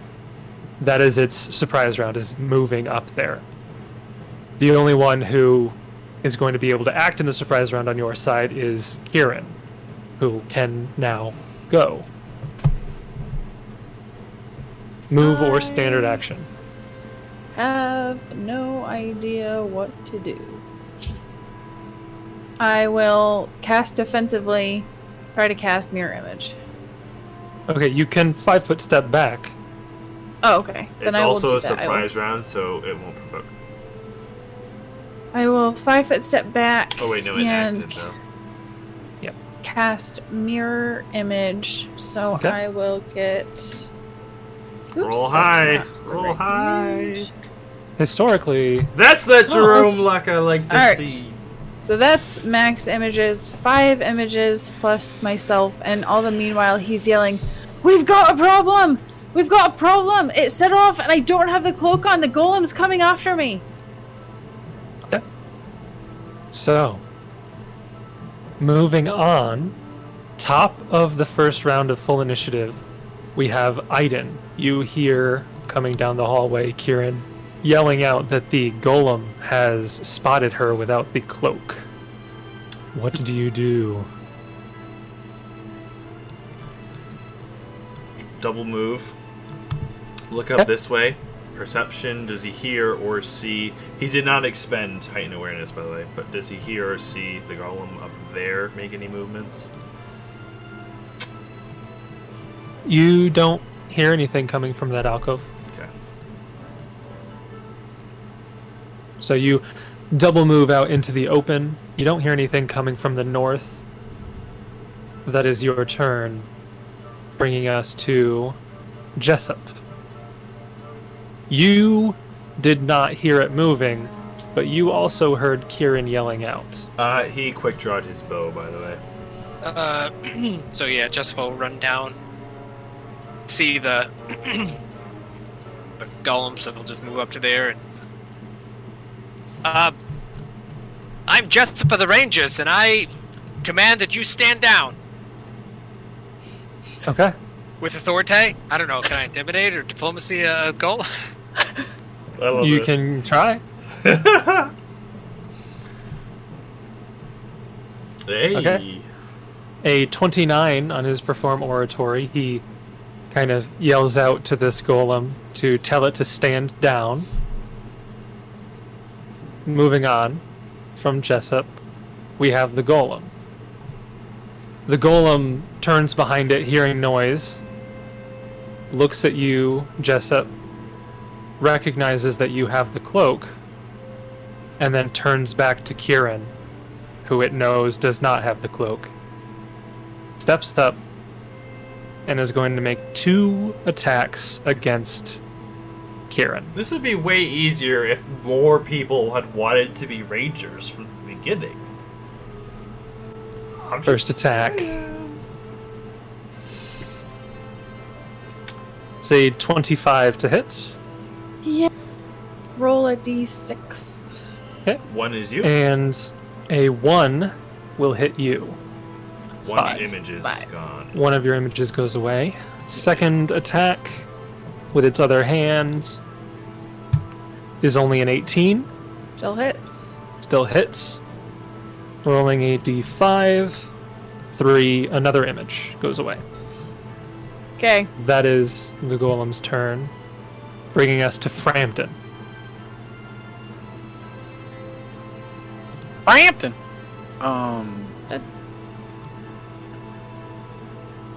Oh, let's do some moving. Grooving. Moving and grooving. What's my move speed? Probably 30. Probably 30 feet. I don't remember. 30 feet. Alright, so I'm gonna double move.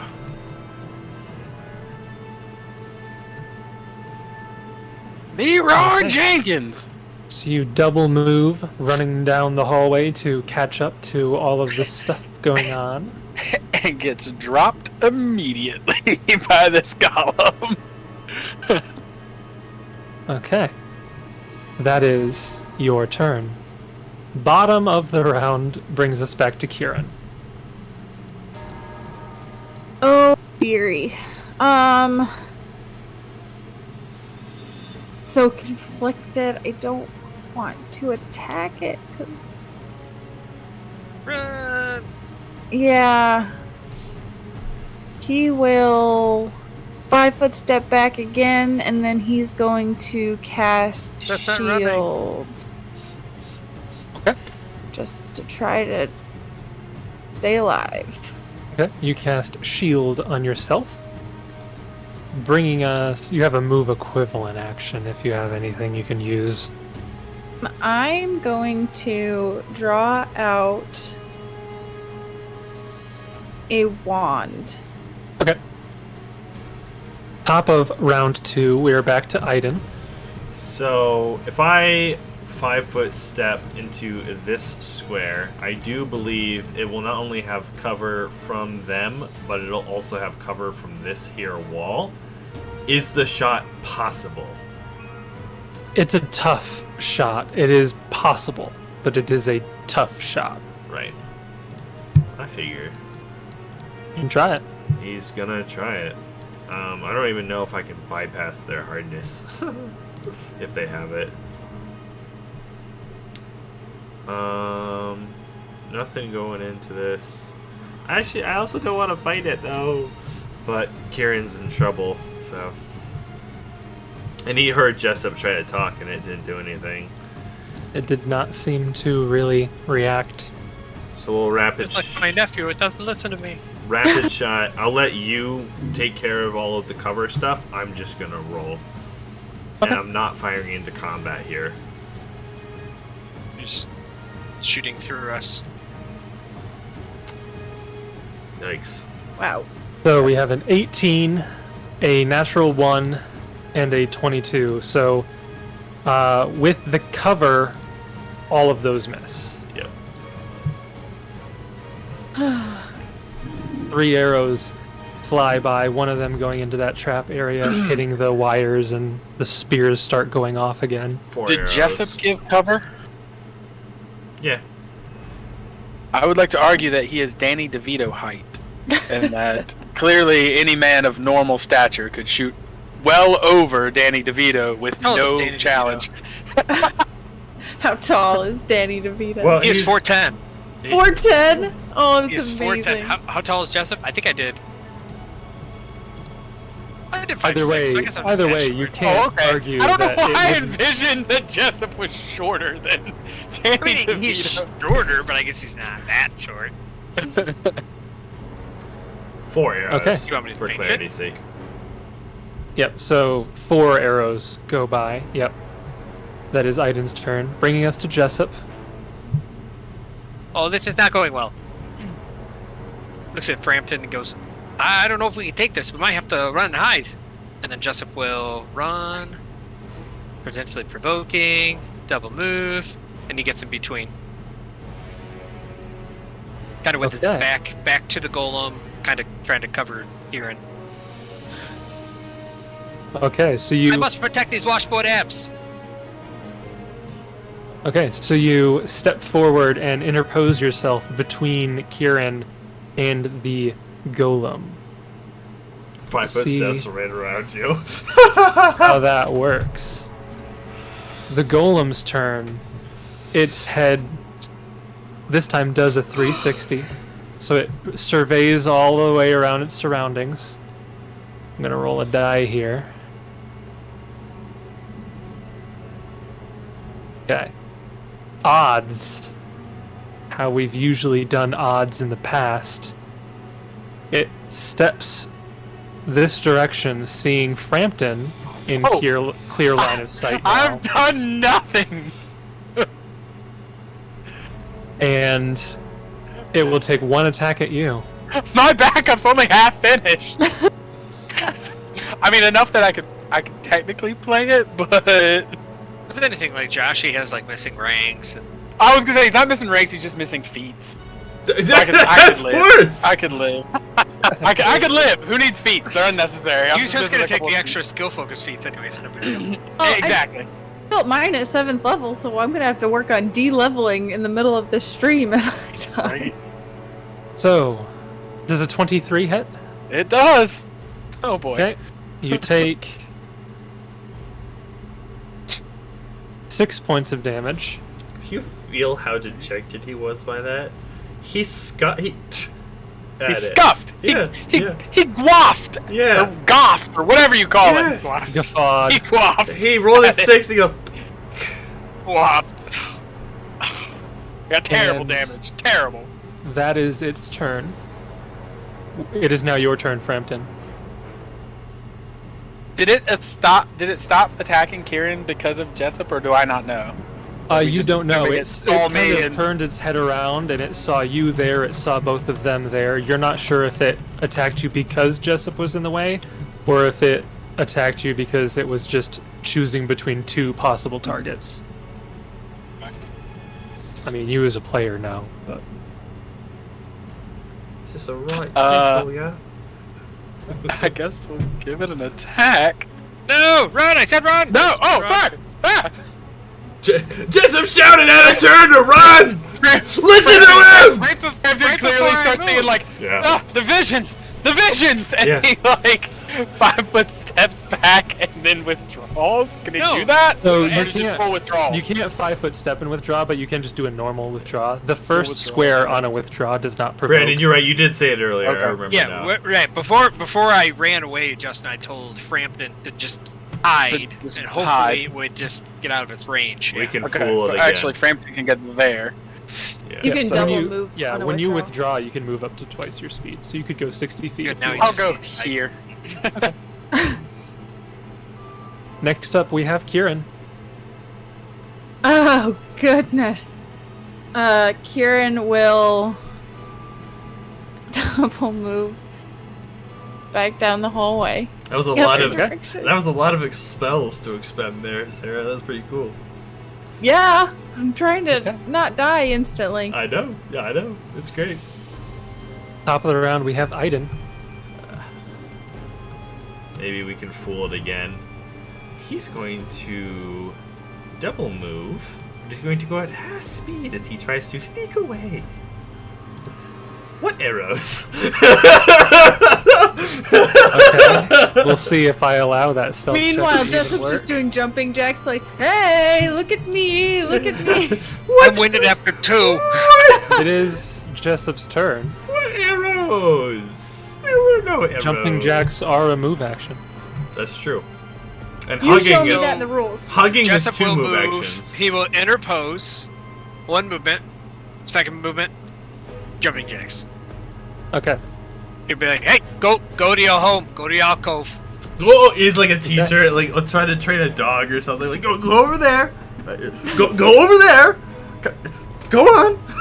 It's not going to do Oh. it, but I'm going to roll it just because I want to roll. That was even worse. Yeah, so you roll a diplomacy check or intimidate or whatever you want. It doesn't seem like it's really taking orders from you. It is now the golem's turn. It looks down the hallway past you. Its targets have moved out of its range. It spins its head around and looks down the hallway. It starts moving here, down the hallway, and it looks down that direction. Chase her! Oh, Pancake No. on the wall! No, he literally. Pancaked on the wall! Look at that. pancake. Look at that. I He know, literally. take a full 5 feet! Yeah, look at that. He doesn't even have line of a sight. By He looks down the hallway, he looks down the hallway, and stands there for a while before slowly making his way back this direction. Yeah, no, And that's That's his butthead. turn. that's Such a stinker. that's by Is the there a kill book. switch for this thing? That's by the books. Jason didn't cheat anything there. By the books, it didn't have line of effect. Only in that square. I knew if I moved it here, there's no chance, so I moved it down here. But Yeah, no, but if you had literally gone any of your other reasonable-ish choices, it would have been able to see you. It's literally that square alone that you were fine with your movement. we are now moving back to Frampton. Frampton. Do you stay where you are? Or do you move further in? Where are you going? I'll just stay where I'm at. Okay. No, Kieran, it I- is your turn. I run up here to put us in the most difficult situation possible. I start Kieran's banging just- cymbals. He's gonna delay. Top of the round, it's Aaidan. Who will also delay. Oh, he can whisper to Kieran. Yeah. Well, let me Yeah. chart the distance here because at this point you're pretty. Yeah, we might not have Pretty good far reception away. here. Yeah, I'll have to check it. No, you're cell within service 150 feet. You're like 130 feet away, so you can still. Yeah. get Sorry, you're breaking. Are you going through a tunnel? I can't hear you. Kieran, did you get away? You could just hear like heavy breathing. I think. Again, I think you're breathing into the mic. Hey, I'm gonna have to put you in AFK if you're just gonna be sitting there doing nothing. It's been like 10 minutes, bro. You get there? He just know that this thing left. For all he knows, this thing's still coming down the hallway. He's not gonna be like, "Oh, I'm fine over here. It's fine. Just come back. Everything's fine." Is that what he says? No, He says not that? at all. Oh, okay. No, Oh, okay. he's not responding. He Let can me roll hear another you, but perception he's check like, on the golem. Okay. "No, he didn't say anything. He didn't say anything." You can hear, he's got bonuses to hearing, breathing heavily. Yeah, right. Yeah. So Aaidan, what you doing? No, he delayed. Oh, delaying. Okay. Yeah, he was just free Moving action, on. like being like, "Yo, you good, bro?" back to Jessup. Jessup will kind of speak loudly for everybody to kind of hear and tell the golem, I think you should get back to your pedestal because I think you have disengaged. Okay. And then he Moving on. Messages quickly to Kieran to let him know that his extended car warranty is about to expire. Okay. Moving on back to the golem. It continues its path up this direction.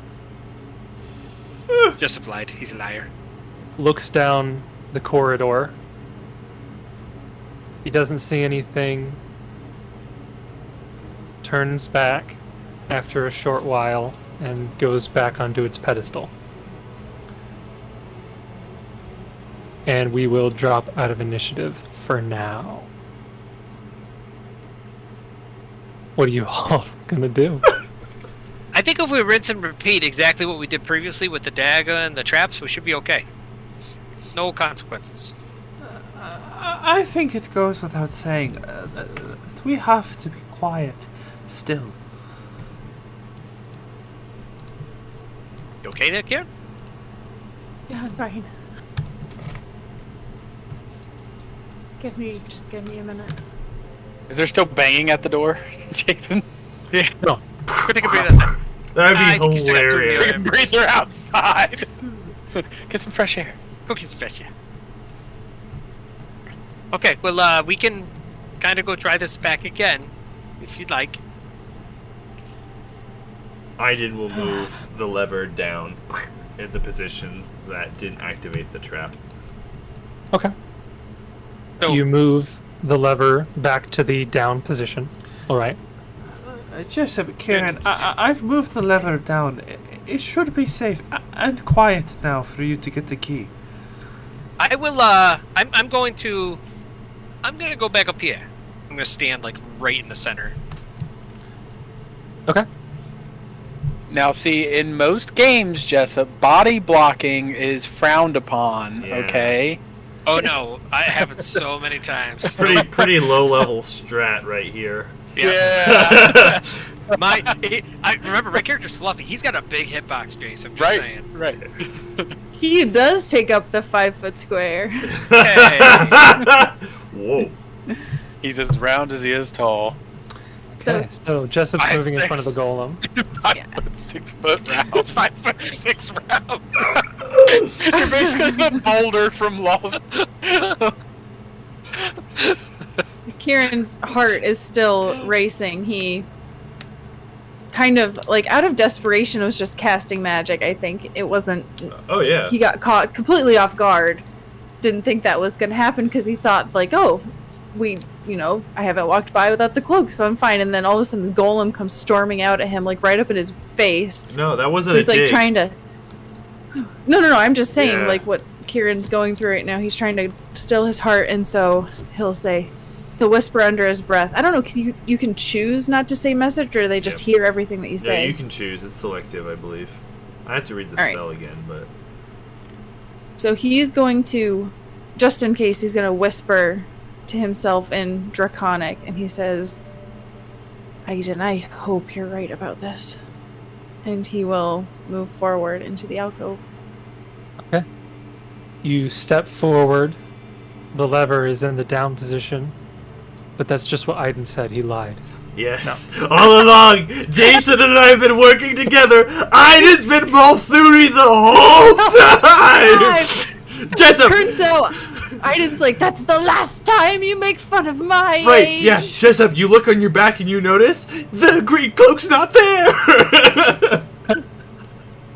The golem My begins cat murdering is you. sitting right in front of the chat, and I can't see a thing. Message. Okay.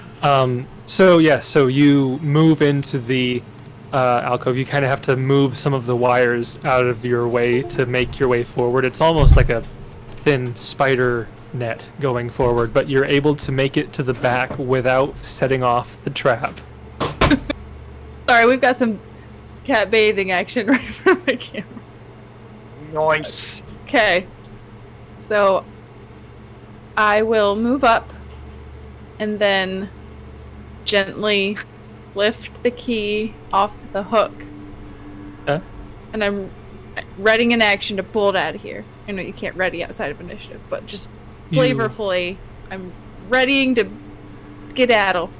You lift this bronze key off the hook, and as you do, the hook itself kind of hits, like it depresses, like it goes up a little bit, and you hear a clunk, but nothing else happens. And you make your way back out of the alcove holding this 6-pound, 18-inch key. First it's 6 pounds. Is that in the book?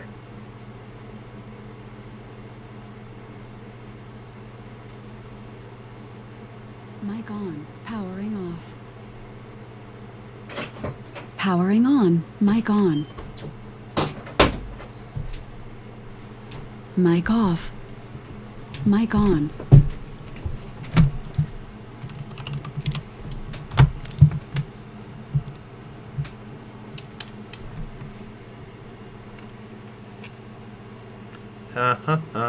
I can't hear you guys. I think you can hear me, but I can't hear you.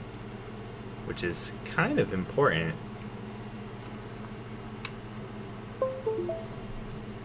Charging battery. You. Hello! Welcome back, everyone. Hi. Oh, you... Okay, for like I was gonna make faces like I was saying something. Oh, y'all. Oh, but I turned it off. Alright, so Kieran is coming back here and he's like, alright, I've got the key. Okay. Just gonna Jessup walks out. Aaidan sighs a breath. Good golem. Stay. And we walk over this way, and then of course we do the miraculous escape off, mage hand over, yada yada. How Oceans 11, 12, 13? So, you guys bypass the golem. You have one key. Well, we need the second one. 50% of the way down, but we don't know which way that lever's gotta go. And I'd rather not trigger the one up there because that one doesn't have to get right up in your face if it's got a bow. That one seems to apparently. It's anything like the other golem. Once you get out of view, it doesn't attack. So perhaps, Kieran, if you want to keep the cloak on, if you want to try to go get that second key, we can try to huddle up with our backs to these walls. Maybe just kind of line of sight them. It's worth a shot. And Kieran will keep the cloak on. I got that one. So Jessup will go all the way to this corner. Aaidan, what did those things say on that lever? If I were to read them right in front of me, I could tell you in a moment. The panel on the northern... Okay. He's like, gotta scroll up through the text. The top one... The visions. The visions. The visions. The visions. The visions. The top one says 100 arrows, and the bottom one says corner the prey. I think I'm going to move it to the bottom again. Yeah, I'd stay away from the 100 levers, for sure. Right, but don't you think that's too obvious to have both of them untrigger on the bottom? I think it's a mind puzzle. I think we want it to be on the top. 50-50 shot. If that is the case, Kieran, it is your life we are risking. I will do what you want. To be honest, Go ahead. I haven't a clue. And he's standing here looking, and he's like, "This one does not look to have the wires, does it?" Nope, you don't see any wires on this one. From what Aaidan remembers, what did he notice as far as it being trapped, if at anything?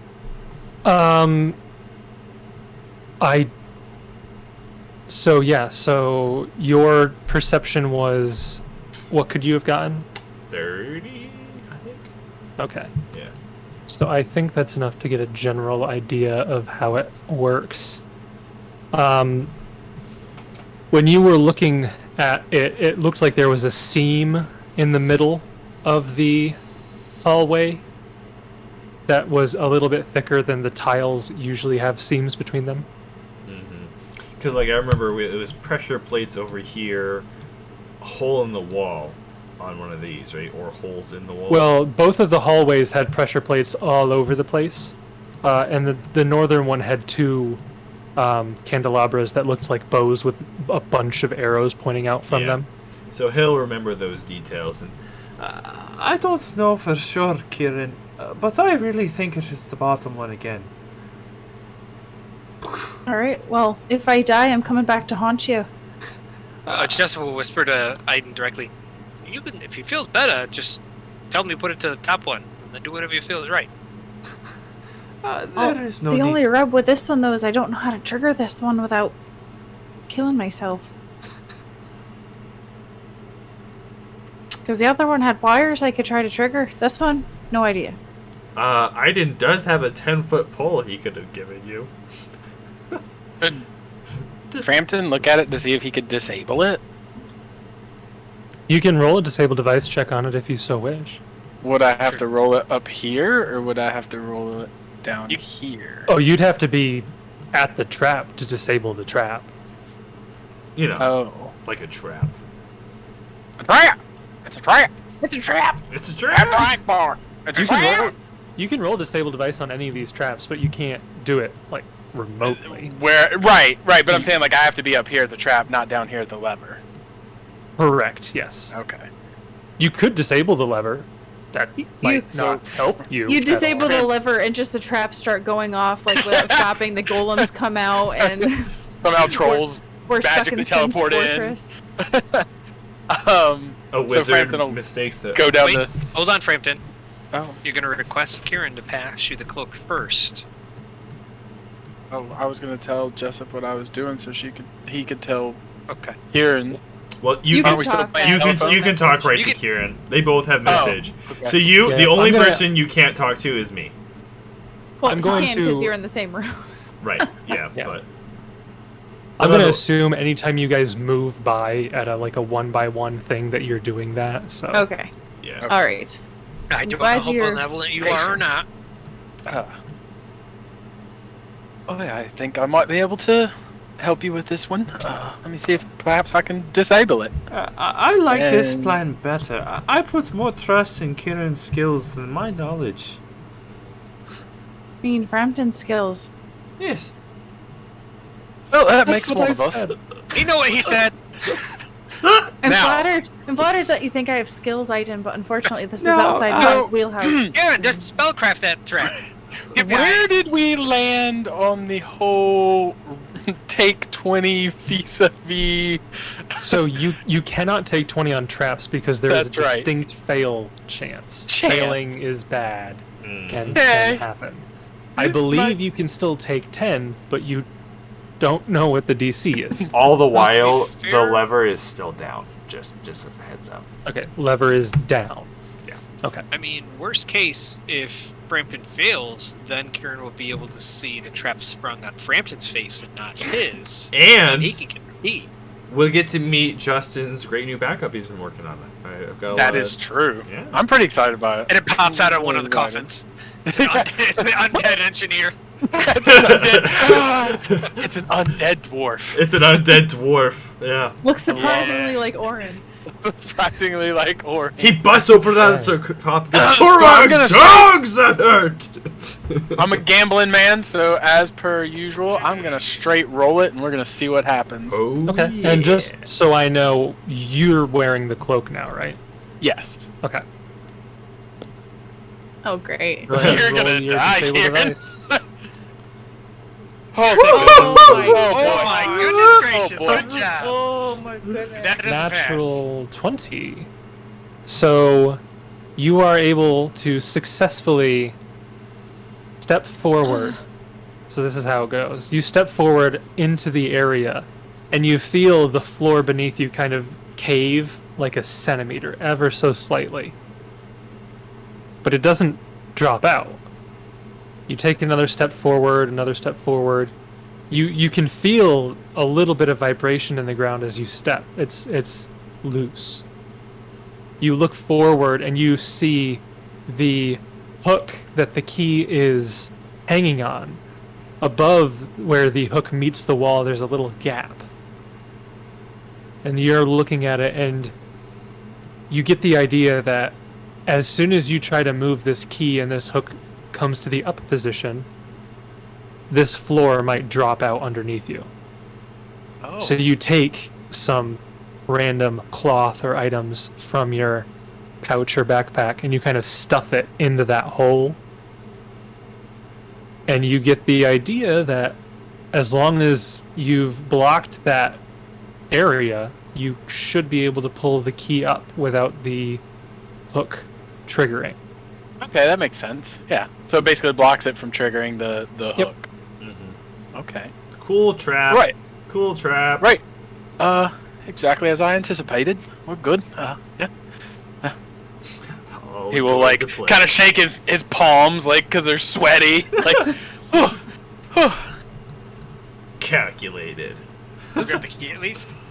this place is right stressful. Yeah, Frampton will grab the other key Okay. and then we'll make our way back. And I guess as I get here, I'll throw the cloak back across the Yep. the way. You have both keys, and you all reconvene back in the middle here.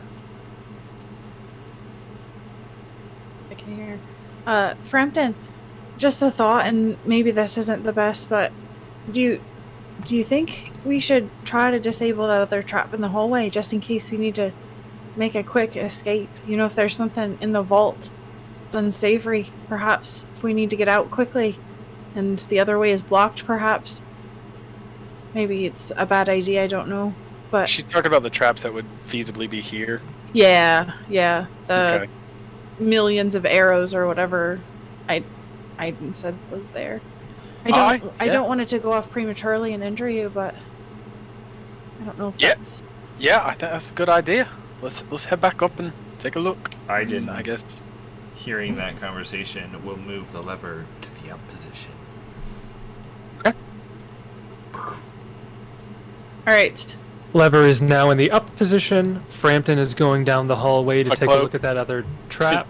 He Yeah. has Hand me the a cloak. Okay. Yep, you have the I'll cloak. go over and And then I Try will and take disable. said cloak.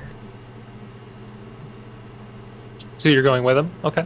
Yep, just as Okay. backup moral support. I was gonna say, what are you gonna do to help? Well, just in case, I don't think any of us should split up completely.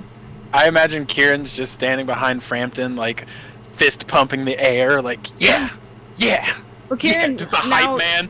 he just realized now that he still has been holding the wand, and he has like such a tight grip on it that his knuckles are turning white, and so he like relaxes his palm and like puts the wand away subtly without. And then he too Okay. wipes his palms on his pants. All right, going with the roll. Oh, nice. Okay, so we went Wow. from a natural Wow. 20 disable device to a natural 19 disable Goodness. device. I mean, that's weak. So you step forward and you see the torch holders, the candelabras on either side with all of the arrows, and you're able to pretty quickly distinguish that they're just decoys. Those don't do anything. They're meant to distract you from the holes in the wall that are actually behind you in this Oh. area. Oh my! Are you telling They go me off and kill Kieran. that if he had failed and it had gone off, would it have hit me? It would have gone down the hallway. Oh, okay. I just think you do the wrong thing, and all of a sudden Kieran gets pierced against the wall right behind you. Gets pin cushioned behind him against the wall. So Just you bleeds take out some harder pieces of material this time, and kind of jam them with the pommel of your rapier or dagger. You jam them into the holes very tightly. So even if you were to trigger the trap, you're pretty confident that whatever is supposed to shoot out from there would get blocked and either get destroyed or just jam up. Right then, I think I've taken care of this one as well. In fact, we're You're okay. incredible, Frampton. I'm so glad that we've got you along on this. Oh, I know. And he'll scamper back. And then All right, wait. the sooner we can get out of here, the better. And then Okay. we will do the whole handy-offy, the cloaked. Yep.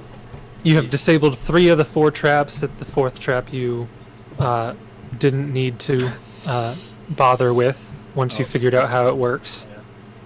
And you're all back in the center, both keys in hand. What are you going to do? All right, so I'm thinking, obviously it seems like these keys are the ones that open the door. We can give it a shot, but I think the rest of us, one of us should wear the cloak and go up and try to open the door. The rest of us should hang back here until the door's open, just to be sure, in case the golems trigger to come out to see who's opening the door. We want that person to be wearing the cloak. I tend to vote, Frampton or Aaidan, two that are good at being able to see traps, just in case there's traps on that door too. You never know with these two rangers in here. I am willing to do it, but I have to ask as well. And he kind of motions towards the sarcophagi. How do we feel about taking anything from the corpses? I don't like the idea of that. I understand that there are religious hang-ups about it, and I don't want to offend anyone. But it's not religion that's hanging me up about it. It's just I've heard my fair share of the dead coming back, and I don't want to give them a reason to. I don't know a lot about undead, but I was taught they have to have an improper burial or something awful happened to them. These two seem to have been buried with honor, but I don't know what is best. I'm trying to think if it is better to be resourceful or to respect the dead. And I don't know what choice to make here. Two things. I think one, we should probably just respect them. Two, with all the traps here, do you think maybe disturbing those sarcophagi is probably a good idea, especially with Harry and Larry, the golems over there? I will err on the side of caution. Under different circumstances, perhaps, but I value honor above most things, and I really have no desire to dishonor these bodies by stealing from them. I say let's let these poor rangers be. Yeah, that sounds about right. Okay. So do you all make Aaidan your just way... peeks underneath.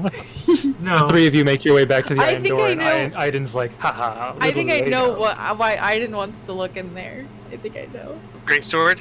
That one's got a bow, and the other two's got two on it. Well, yeah, I'm thinking there's like a bow or something, and he's trying to work on his ranged. Now, Ari would have been like, screw this, I'm taking those axes. I know she They're would've. mine. I think no. And again, to the headspace of Aaidan, when he said he's conflicted, he really is. Like he's trying to think what would Cerio or what Cerio do. Cereal? Cereal. Cereal? Yeah, Cerio. Cereal. He's trying to think like, because my understanding, like resourcefulness wins. So this amount of parademanship, I'm not sure. Has he heard of this sort of honor and decoration for rangers' burials? Is this typical? Or these two might not even be rangers from his understanding of it. It's with your knowledge, it's hard to say.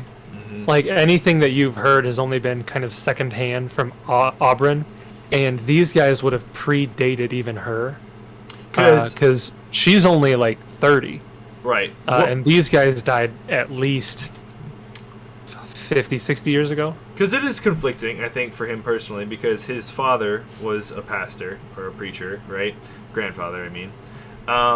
But I also think that the rangers that he idolizes are resourceful above all else. They don't let things like, they won't commit great evils, but the moral hang-ups or superstitious hang-ups, it's not as important as staying alive kind of thing.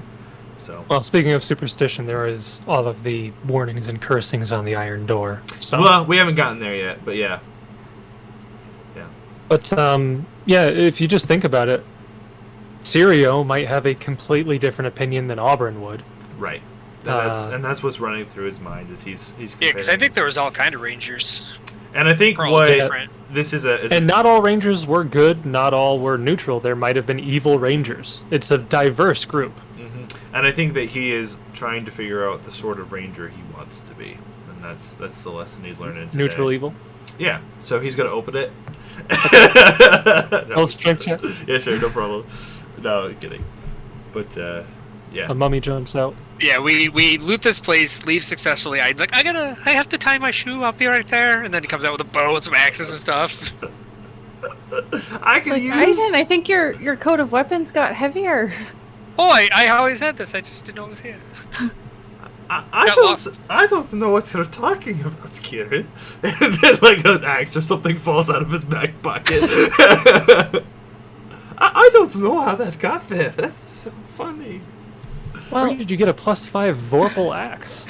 I found it. My suggestion is, Frampton, if you're willing to try the door, we'll hang back here out of sight just in case the golems look down this hallway. And then you can give us the all clear once things are hopefully good to go. Yeah.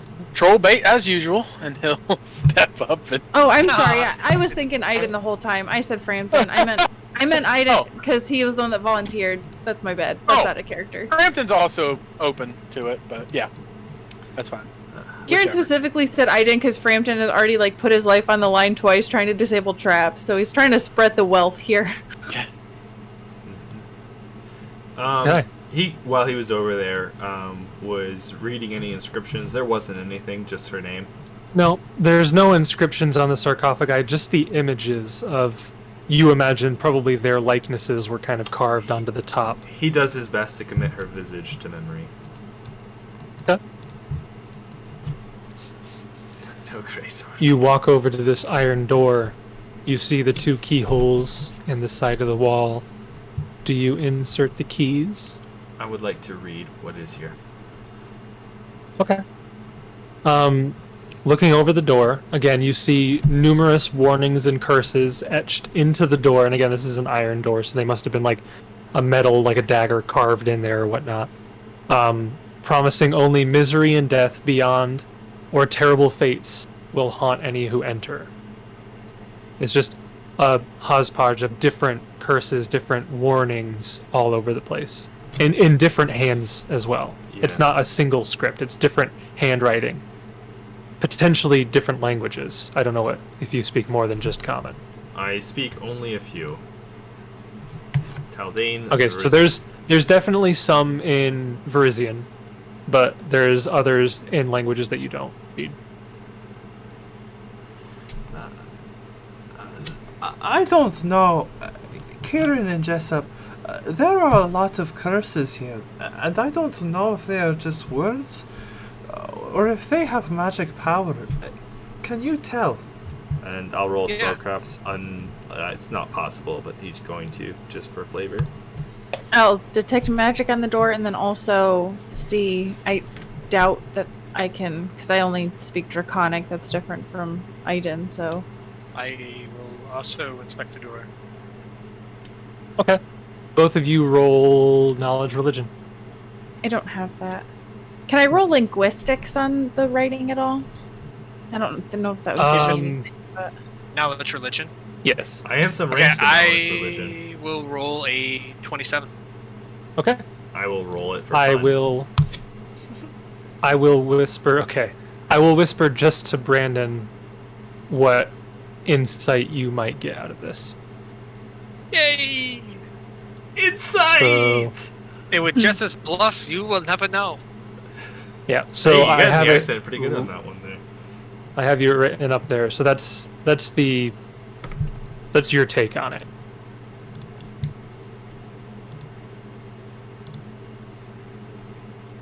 Okay. And we detect magic does nothing? Nope, you don't detect any magic. I kind of looking at these, I don't think that the engineers were really crafty when it came to like curses or anything like that.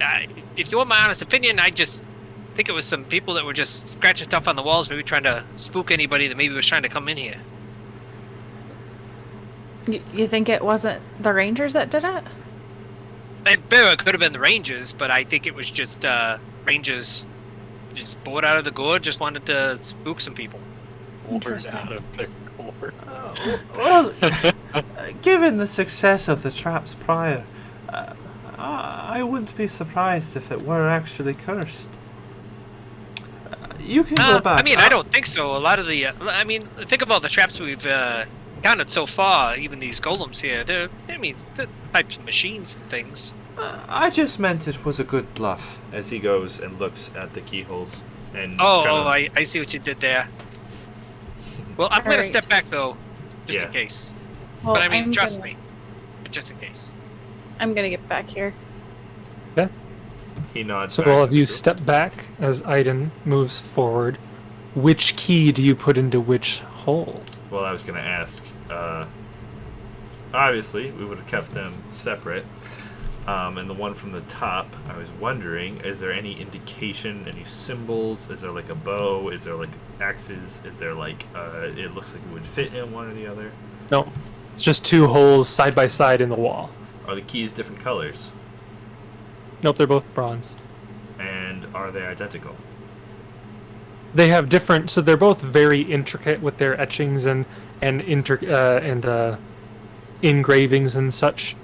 But so they're not identical, but other than the different like relevant key areas, they would be.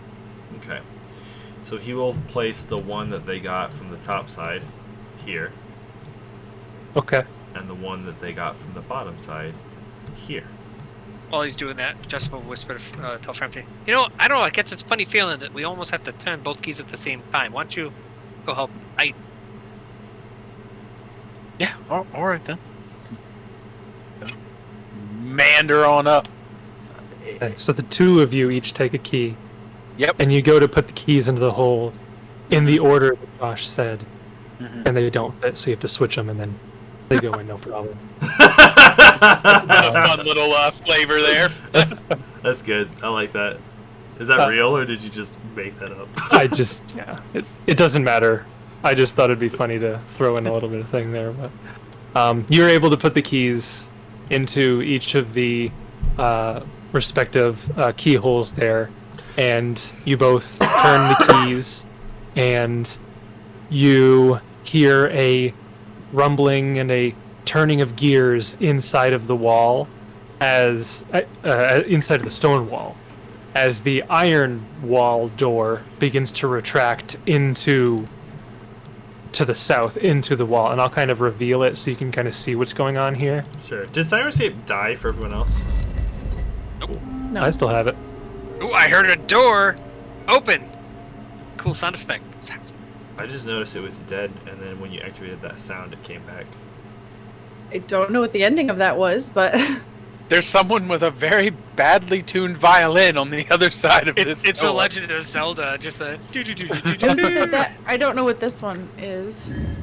This one's probably more appropriate. Yeah. Oh, that's good. Ah, yes. Can you restart that the just background feels music scary. for me, Sarah? Yep. I just realized it was out. Yeah, that noise is pretty much identical to what you hear as this door slides across the stone into the wall, and you can see on the map there's a big alcove where it slides out of the way. And you look forward to see... I'll read what you see in here. Idly arranged boxes, chests, and sacks line the shelves of this low stone room, while armor dummies and a weapon rack claim the floor space. A mural on the eastern wall depicts a host of green and gray cloaked archers turning back a motley army of Malthuni soldiers, giants, and green-scaled dragons. Yes. What do you do? Go in. There's like a mural. Yep, so there's boxes, chests, sacks, and shelves along the sides. There's armor dummies and weapon racks across the floor space, and then a mural on the eastern wall, so on the back wall. It depicts a host of green and gray cloaked archers turning back a motley army of Malthuni soldiers, giants, and green-scaled dragons. Kieran's going to, like, trace images on the mural with his hand. It Again, explodes. Oh, I'm kidding. It was a trap. Take You're dead. 40d6 damage. like if there's dust, he's just like wiping the dust off while he Yep. looks at the image. There's a thin layer of dust. Once again, Aaidan is focusing in on the images of the Rangers, looking at each of their faces, and the equipment that they're wielding and the gear that they have, and just, you know, really soaking in the image of, I mean, these are his heroes, you know. And as I'm sure Aaidan is not surprised to see, it's a very diverse group. The cloaked figures, there's some that look to be the size of halflings, dwarves, elves, humans. All of them have either a short bow or a long bow, but the other weapons are very diverse. There's people who have 2 daggers, there's one with a long sword, you even see one with a great sword, there's some with axes. It's a very diverse group, as you know the Rangers are. Yeah, this is whereas what it feels like. The band of Malthuni are all in the same garb, same weapons, very regimented. Yeah. I think Aaidan is feeling like there's a sense of pride that begins welling up inside as he looks upon this image, and, you know, it further cements who he wants to be. I think I've heard of this story before. He gets all that from a banner? Can I roll knowledge to see if I know anything about this event? Sure, you can roll knowledge. History. Before he does, I'm going to cast heightened awareness. Okay. That's Yeah. Well, yes, there's a wand of heightened awareness. Okay. Yes, I'm sorry. So So you yeah, used the wand to cast heightened awareness. I thought he was just. I was like, okay. nope, I did that so then I can give myself a bonus, and then I'll do my. He says, "Yes, I'm aware of what I did." Crap baskets. Kieran is gonna burning hands all the stuff in here. Okay. Yes. So with a 15 knowledge history, you don't recall any specific event that this would be detailing. You can't think of any known battles that the Rangers fought where they would be fighting simultaneously an army of Malthun, giants, and green dragons. You have heard stories, specifically from Sirio, of them fighting green dragons several generations ago. I mean, everybody knows that they fight Malthun soldiers, and giants are not unknown to these areas, and they'll fight off monsters that threaten the people of Nirmathas.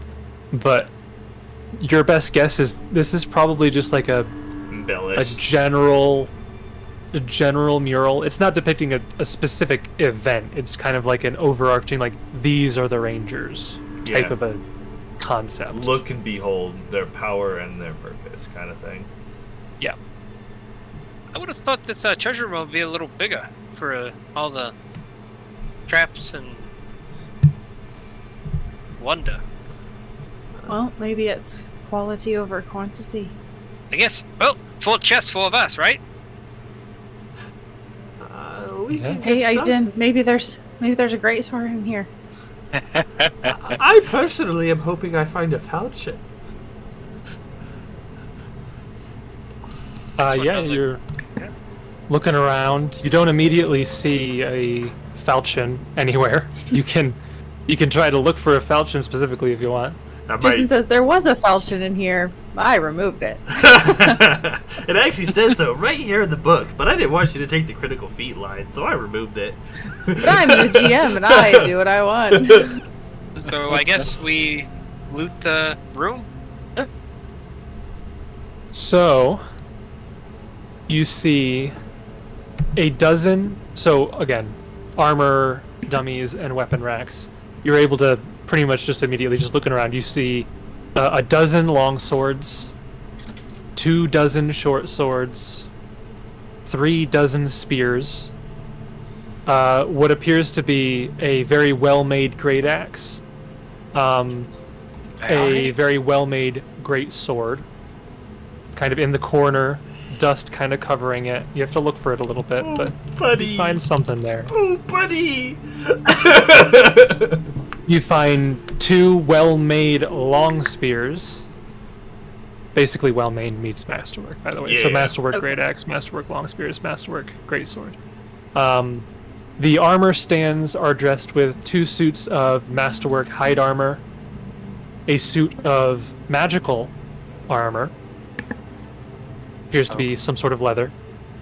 Oh. A suit of non-magical but green scale banded mail armor. You can roll I would say knowledge arcana or appraise check on that one. Ooh, appraise! You just throwing that out there for you, Jared. Yeah, I know. 23 Arcana. So Kieran, with a knowledge arcana, is able to identify that this is green dragon hide banded mail. So again, magical armor, green dragon hide banded mail. Jessup, with a 30 arcana, you're able to identify these scales as well, dragon scales. The shelves contain 300 days worth of trail rations if you wanted to stay here for a while. There's a small lockbox that does not appear to be locked, and it contains 400 gold pieces. You find an iron pot that contains 4 flasks that are each magical. So 4 magical flasks. Or do they appear the same? Yes. Okay. You find a magical longbow. You find a green stained box decorated with dragon's teeth. You can roll an appraise check on that item to determine if it is worth anything or not. So Okay. Frampton gets an appraise of 10. Oh. We've got a 9 from Kieran and an 11 from Jessup. You know what? I feel like I am missing out on a party. It's worth money. 16 from Aaidan. Aaidan, you have the highest roll there. Best guess you have is this is probably worth 125 gold pieces. Yeah, Aaidan doesn't have a strong concept of money anyway. But it contains 4 potions Oh. that are magical, and a ring that is magical, and 10 arrows that are magical. Like I just claimed half of this room. I did not claim anything. It's fine. We're just reveling. Like So- greatsword. Ooh. Magical bow. Ooh. Arrows. A Ooh. Chainmail or the green dragon skull armor. Ooh, Guarding, that's yeah. fine. Ooh. You guys can have the 10 regular long swords and No, I'll take all the magic. no, you can't have that. That's for Mistholm anyway. Jessup, do you like this masterwork long spear? So there were a series of magical items there. If you wanted to go through and roll some spellcrafts, you can attempt so. Now, if there's 4 Yes. potions that look exactly the same, does that mean we have 4 attempts to figure it out? No, because they're all the same. I will Or roll identifying them each one this in time. particular? How many spellcrafts do you need, Jace? So if I'm counting correctly, oh yeah, I didn't write that in the list. I think that makes it 6, because there's magical armor, magical bow, potions, ring, arrows, and then the flasks. Okay. I think there were 6 different items of magical. We will do them in the order of the book. I will roll 6 in a row to aid. Okay. So you aid on all That's way but more the than second. 6. Some pretty good rolls. Jessup will just take 10s, so that puts him at a 15 per 80. Okay.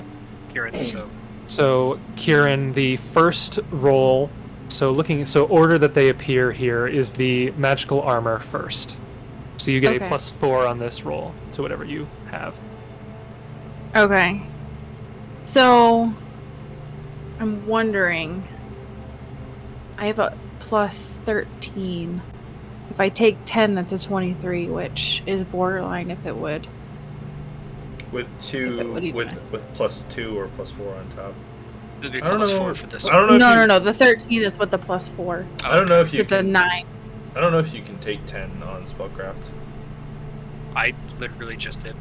Oh, I think to Okay. identify an item for ease. Oh. Yeah. Got you. Well, I'll just roll it. Like Frampton always says, gotta be a gambling man. It's fun. I had Aaidan roll to represent. Do you want to just, Sarah, add? I guess it doesn't make a difference. I'll say you can just add the into your temp modifier 4. That's included. Then it's just 2 less on the second one. Yeah, I'll just roll it, and we'll do the first one. Will have 4. Yep. So on top of this, 4. So only a 20. So Trash. a 20, that will, so 15 plus the caster level, you will be able to identify +1 leather armor. Okay, so let me just... +1 leather armor. Okay. What's Next 4? up is the... So the green dragonhide banded mail was not magical. Skipping that is the flasks, the 4 flasks. Okay, so that's worse with an 11, natural 2. So that's 15. Base DC is 15, so you're not able to identify the flasks. This Alright. one will only be +2. That one was +2. That one was +2. No, this. Oh, so then that would have been a 13. So. No, why is that? No. Oh, I'm sorry. I added in the appraise. You're right. Yes. My bad. Yeah. All right, so number 3, So this one Is- does have a +4. 19. I don't know why I can't roll double digits on these when you guys rolled like. That makes me so mad. I didn't roll. Yep.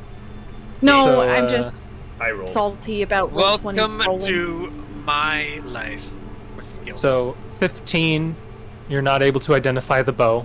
19. It would be a 19 technically, but 19, yep, not able to identify the bow. Well, let me read something real quick. this is why, like, I don't know if you can take 10. Okay, actually. So, actually, I think that is 19, I think, is the DC. So it's 15 plus the caster level of the +1. I believe I looked this up before, is another 3. And then the special quality on the item, it says caster level first. So even if I added them together, that only brings us to exactly a 19. Nice. So you're able to identify this as a +1 adaptive composite longbow. Oh, okay. No strength rating. It's adaptive. which Correct. means- Adaptive means Oh, it okay. uses your strength rating. I Whatever your strength rating is, it uses that. I see. So it's functionally just a +1 longbow using your strength modifier. Right. Okay. So that was number 3. So number 4 is going to be where's Spellcraft? So A number 4 is the potions. 21. 21, I believe that is enough. I think this is a first level spell. These are Ooh. potions of remove Whoa. fear. Oh, Did that's my thunder. Yeah, did you feel that one, Justin? Yeah. Oh yeah. I my Yeah. house shook. Yeah. That was a big one. Okay, potions of remove Yep. fear. 4 potions of remove fear. Oh, I guess the quantity is necessary. Okay, The next one is the ring. 23. I'll have to look up this item because that's... Well, actually, I have the DC right here. 23 total. Yes. You are not able to identify the ring. Also good. What's the point of having a +9, +13? if you The can't even final identify? item are the 10 magical arrows. The highest I rolled on all 6 of those was an 11. Glad we know what So- those arrows are. You're welcome. Glad we know what those are. This is why you brought the sorcerer along. Glad we know the arrows. So what is the That's what we're total up on the last one? 24. 24. Oh my, yeah, no. You are not able to identify the arrows. That I sounds mean- like Dragon's Bait or something. The It's gotta be, right? Yeah, it's gotta be. It's because they gave us a +1 bow. What are they gonna do? Give us +1 arrows? Shut up. They did reference that there were thoughts of items in here that could help slay dragons, so I would imagine, especially with the drawings of archers, that would be the case. But you know what? We're not even gonna identify those. Why waste a roll? They're dragon bane arrows. That's what we're gonna use them as. That's what they are. I would love for you to move forward under that assumption. All right, So- I'm fine with it. Sirio said we were gonna find dragon-killing items. It sounds to me like these arrows were made for killing dragons. They are +5 greater dragonbane slaying arrows. That's I'm what gonna I roll want. one more time. Infused with the holy energies Still of all of the good aligned deities, Erastil, Desna, Sarenrae, Iomade, they all came together. Said, Yep, this plus thing- 30 to hit and damage. Yes. Against all dragons. Hey Jason, Yep. for the flasks, can I do an alchemy check on those? These would be considered wondrous items. So, So no. no. But we could perception the potions. I will. We already found out what those were. Oh. Those Yeah. are remove fear. We have a lot of stuff in our inventory that we don't know what it is. Yeah, I'm moving to a color coding system so that we've got 6 things now that we'll just have to continually every day try to identify. And I'm curious to see if we'll get to the end of this entire campaign and still have items that we haven't identified. What was that? To be fair, not the metagame, but we could just sit in this room until they were identified. There Or was go how back- many trail rations? Or go Seriously, back. we're not leaving until we figure out what these Until items we are. figure out what Well, that's these the thing, are. like they say in game, is that they have all these trail rations, but it's like, how much water do we have? Don't worry about Don't worry about it. I can create water. You're the one that Oh. said we could just recycle my body sweat. So You told me I wasn't allowed to do that. Ah, gross. Justin, I will allow you to attempt it. It's just I'll increase the DC. Okay. What's he trying Why to do? not? He's trying to use. Okay, 14 on craft alchemy. You're not able to identify what the flasks are either. And you won't allow a perception, I'm sure, right? Definitely not. No. Survival? Nope. No. The justification behind perception to notice a potion is that even though a fighter might not understand the magical properties of a potion, they would know what a health potion looks or tastes like. Well, what color is it? Tastes like happy. They are transparent. Oh. Vodka. that's not foreboding at all. They're clearly flasks, just water, not so I potions, drink it. by the way. Was they? Right. Yeah, they're flat. They're flat. They're flat. All I know is red ones heal health, blue ones heal mana, and purple ones do both. That's all I know.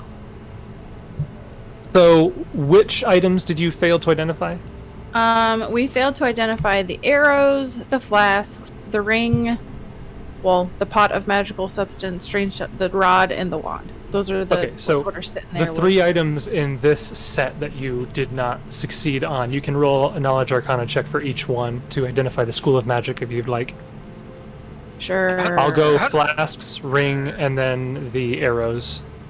Okay, Sounds so excited about it. flask is a 21, Okay. ring is a 26, arrows are 24. Oh. Okay. Because I couldn't have rolled a 12, 15, 17. Trying to identify them. Were you aiding, or those are your own rolls? I was just doing my own rolls. Okay. So, only Kieran. Actually, no, it's half the caster level. So, the flasks only Kieran is able to identify as being a school faint transmutation. The ring, both of you are able to identify as being moderate abjuration. Interesting. And the arrows,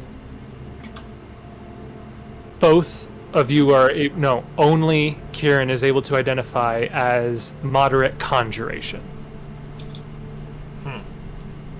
So that's all you know so far. Interesting. Very interesting. But you feel that you have looked through this area. You've, I assume, grabbed all the stuff you were interested in. You can divide what you've found, but you don't know what most of what you've found is. I mean, if I put it on the ring, do you know what stats increase? I mean, how does that work? Or You have no idea what it does. Yeah. You just put it on, you have no idea. Right. Yep. Yeah, I wouldn't advise it, but You never know if an item is cursed. It's yeah. unlikely. That happened. So in the Mummy's Mask AP that the Spoilers, Find the Path spoilers. is doing, Spoilers! Probably- Spoilers for they Money Fast! found- I'm not saying what the item is. I'm just saying they found an item that does a thing, and one of the PCs was like, "Oh my gosh, this is perfect for me." Puts it on. It was a cursed item. It does the opposite of what they thought. So it gave them a penalty equal to the bonus they thought they were going to get. they were unhappy about that. Yeah. And part of the curse was that they couldn't tell people that they were cursed. Oh, that's awesome. So that's the fun bit about putting on stuff that you don't know what they are yet. All right, well, I hate to say it, but we don't know what most of this stuff even is. What do you say? Do we have enough provisions where maybe we could just stay in here for another night and rest? We're all still looking pretty rough. Do we want to stay in this room so close to the, well, it's a good defensive position in case any non-rangers try to get in, I guess. Well, if non-rangers try to get in, they'll have to deal with the golem first. It's almost That's like they're acting as a bit of protection. And then perhaps maybe we can try putting our heads together tomorrow to see if we can figure out what some of this stuff is and if it's worth taking with us or if it's worth leaving here. It's not all going to fit in my haversack, so we'll have to pick and choose what's most important. I think that a lot of this stuff would be good for the people at Mistholm. I know that we want to go to Fort Travale, but I am torn as to what is our best next course of action. Well, honestly, I don't know. We haven't had great success with the rest of the forts. I don't know if it's worth reporting back to everyone. Make sure, Serio made it back all right. I think, I think we need to go to the last fort. Or at least that's what I'm going to do. Do we know the direction of the next, other fort? You know the general area. Okay. You think we should go straight there from here? How many days or inconvenient travel would it be to go back to? Because I've never been to this campment with all these people. Best estimate that you have 2 or 3 days to find it. I could cast some spells to make us get there a bit faster, but it would be a detour, Jessup. I know these woods, though. The other thing is, though, we've been away for quite some time, and if the hobgoblins have made it this deep into the forest, I hate to say, but it's only a matter of time before they find that place. Well, about that, Kieran, I have noticed hobgoblins keep showing up in places faster than me. And I know that I'm careful about my movement. But I don't know how they got here. Part of the mystery, isn't it? We didn't see really any corpses or anything, did we? Yeah, When we came in here? In the vault? No, outside of this vault. You saw skulls that had been hung up as chimes. Human and... They had made bedding out of, clothes and torn Yep. up stuff Mhm. up above. Hobgoblins and humanoids alike. We didn't really determine if they were old trinkets, but we saw hobgoblins at Fort Riston. Or the remains. Yeah, there.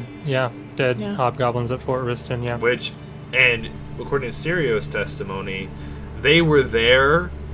I'm telling you, it takes way too long to travel through the Fangwood, especially somebody who doesn't know how, for them to have made it from Phaendar to there. Even with all of our detours of things prior, they would have had to have beelined it and gotten lucky. So, they also knew right where the forts were, conceivably. All of that is kind of mysterious. Just so you know, you left Mistholm on the 8th, and we are on, I believe, now the 13th, 12th or 13th. So it's been almost a week. 5 days or so. It'll probably take another 2 days to get back. And the guy who was with Herge, the wood chopper, did he just stick... Vardalel. Did he stick with Herge, or did he go to Mistholm too? Herge, Serio, and Vardalel all made their way to Mistholm. Herge as well. Yeah, he said he'd make sure that they got there. What a bro. So, who wants to love cast that guy. Sending real quick? Oh, get right on that. Yeah. I think that would save us a lot of trouble. If you would just cast Sending. Or Teleport. We would even have... Oh, right. I'll get right on that. You know, while I'm at it, I might as well cast Wish and just hope that all the hobgoblins suddenly die. Oh, you can do that. That's great. You're asking for a lot here. I'm just hoping for a cast of Identify. Oh, my gosh. So, out of game talk. That's enough in-game discussion. We can come to what we say in character. What are our thoughts, man? Like, what do we want? Like, what do you think our group would do? I mean, Kieran wants to stay here for a while. At least for another night. Because there's some safety here, and even traveling no matter which direction we go, it's going to be treacherous in the Fangwood, and we're all still kind of beat up. One more night is no problem to me, but If Jessup's able to, like, expend spells and, like, do some healing and then healing overnight, then we could get in a decent spot to travel. What Kieran is afraid of is, like, Fort Travale, from what you guys have told him and what he's learned from Sirio, is kind of like the headquarters of the Rangers. It's like the big fort of the Rangers. And so he's afraid that could be like the base of operations. And Sarah, metagaming, thinks that's where the end of the book is. And Sarah thinks that we're going to end up fighting a black dragon. And Sarah's not ready for that yet.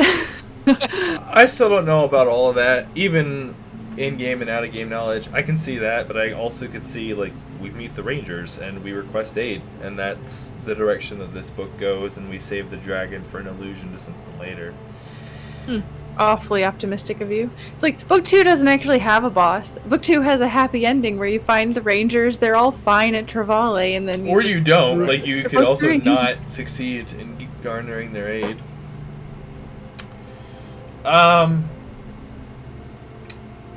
We do just constantly feel the pressure of time, though, but it's at this immediate moment we are not struggling to survive at Misthome. That is one thing that is partially true. Our characters can relax a bit as far as how quickly we pursue things. We think so. We don't know. Right. We saw owl bears like a mile away from the camp when we left. Right. So Kieran doesn't have any ties there, so he's not overly concerned about it, but like Sarah thinks that Jason's rolling on a random encounter table every day that we're gone. And did we ever figure out that thing that flew away? Thing that flew away? The invisible thing? You know what I'm talking about? No, I don't remember that. So you didn't technically figure that out. Okay. Invisible thing? Was Oh! Yeah, I don't remember that. It was right before we met Kieran. There was like a thing. We don't know what it was. Oh, And yeah. You found two. Its tracks just ended. You found 2 goblin bodies that had claw marks on them, Yeah. and then humanoid feet leaving the scene before disappearing. Or was that Kieran? That was Kieran. That was Kieran. Or was that Kieran? Yeah. That was Kieran. That was Kieran. Was that Kieran? Oh, okay. Yeah. My Yeah, bad. that was Kieran. He had used Dust of Tracelessness. That's why his feet just suddenly stopped. Right. And that's why it didn't look like he was lifting off to fly or like the spell. Yeah. Yeah. Just ended. He was invisible, so yeah. Got it. I was like, wait, what flying invisible thing? Yeah, no, I mean, it is what it is, but Sarah's kind of concerned that there's stuff back at Misthome, and I think, though, too, that if they are calling all the Rangers to, like... So we've gone to each fort, and we have found rot or destruction or chaos at each of them. But in theory, Travale could be on a timetable of if you get there quick enough, it's not all lost, you know? yeah. But on the flip side, if we go to Travale and all die, nobody at Misthome has any idea. Right. We just I never mean, we come could have back. died here and they wouldn't have an idea. Yeah, I mean, it's very true. It's true. It's just we've gone a week almost already and with no report back to them. And maybe Sirio and then we'll get back and be able to say, yeah, we saw them. Everything's fine. They're good to go. But Auburn didn't give us a timetable about how long she thought this would take, did she? No. Well, just so you remember, she originally just directed you to Fort Nunder. Yeah, which we just got. That was the only fort she knew about. She didn't know the location of the other 2 forts. So when you originally left, it's up to you whether or not you would have left her with the impression that you would have come back immediately after Fort Nunder, or if you would not come back until you have met with the Rangers. That's up to whatever impression you would have left behind as to what she thinks you're doing. Yeah, I think she thinks, like, as far as, like, my understanding of their interactions and their way of communicating, that Aaidan made it clear that he was going to try to not come back without Rangers, but if he can't, he'll come back sooner, kind of thing. Makes me think, though, Fort Nunder was the destination. Fort Riston was a sidetrack that we thought would have been a better bet to find help.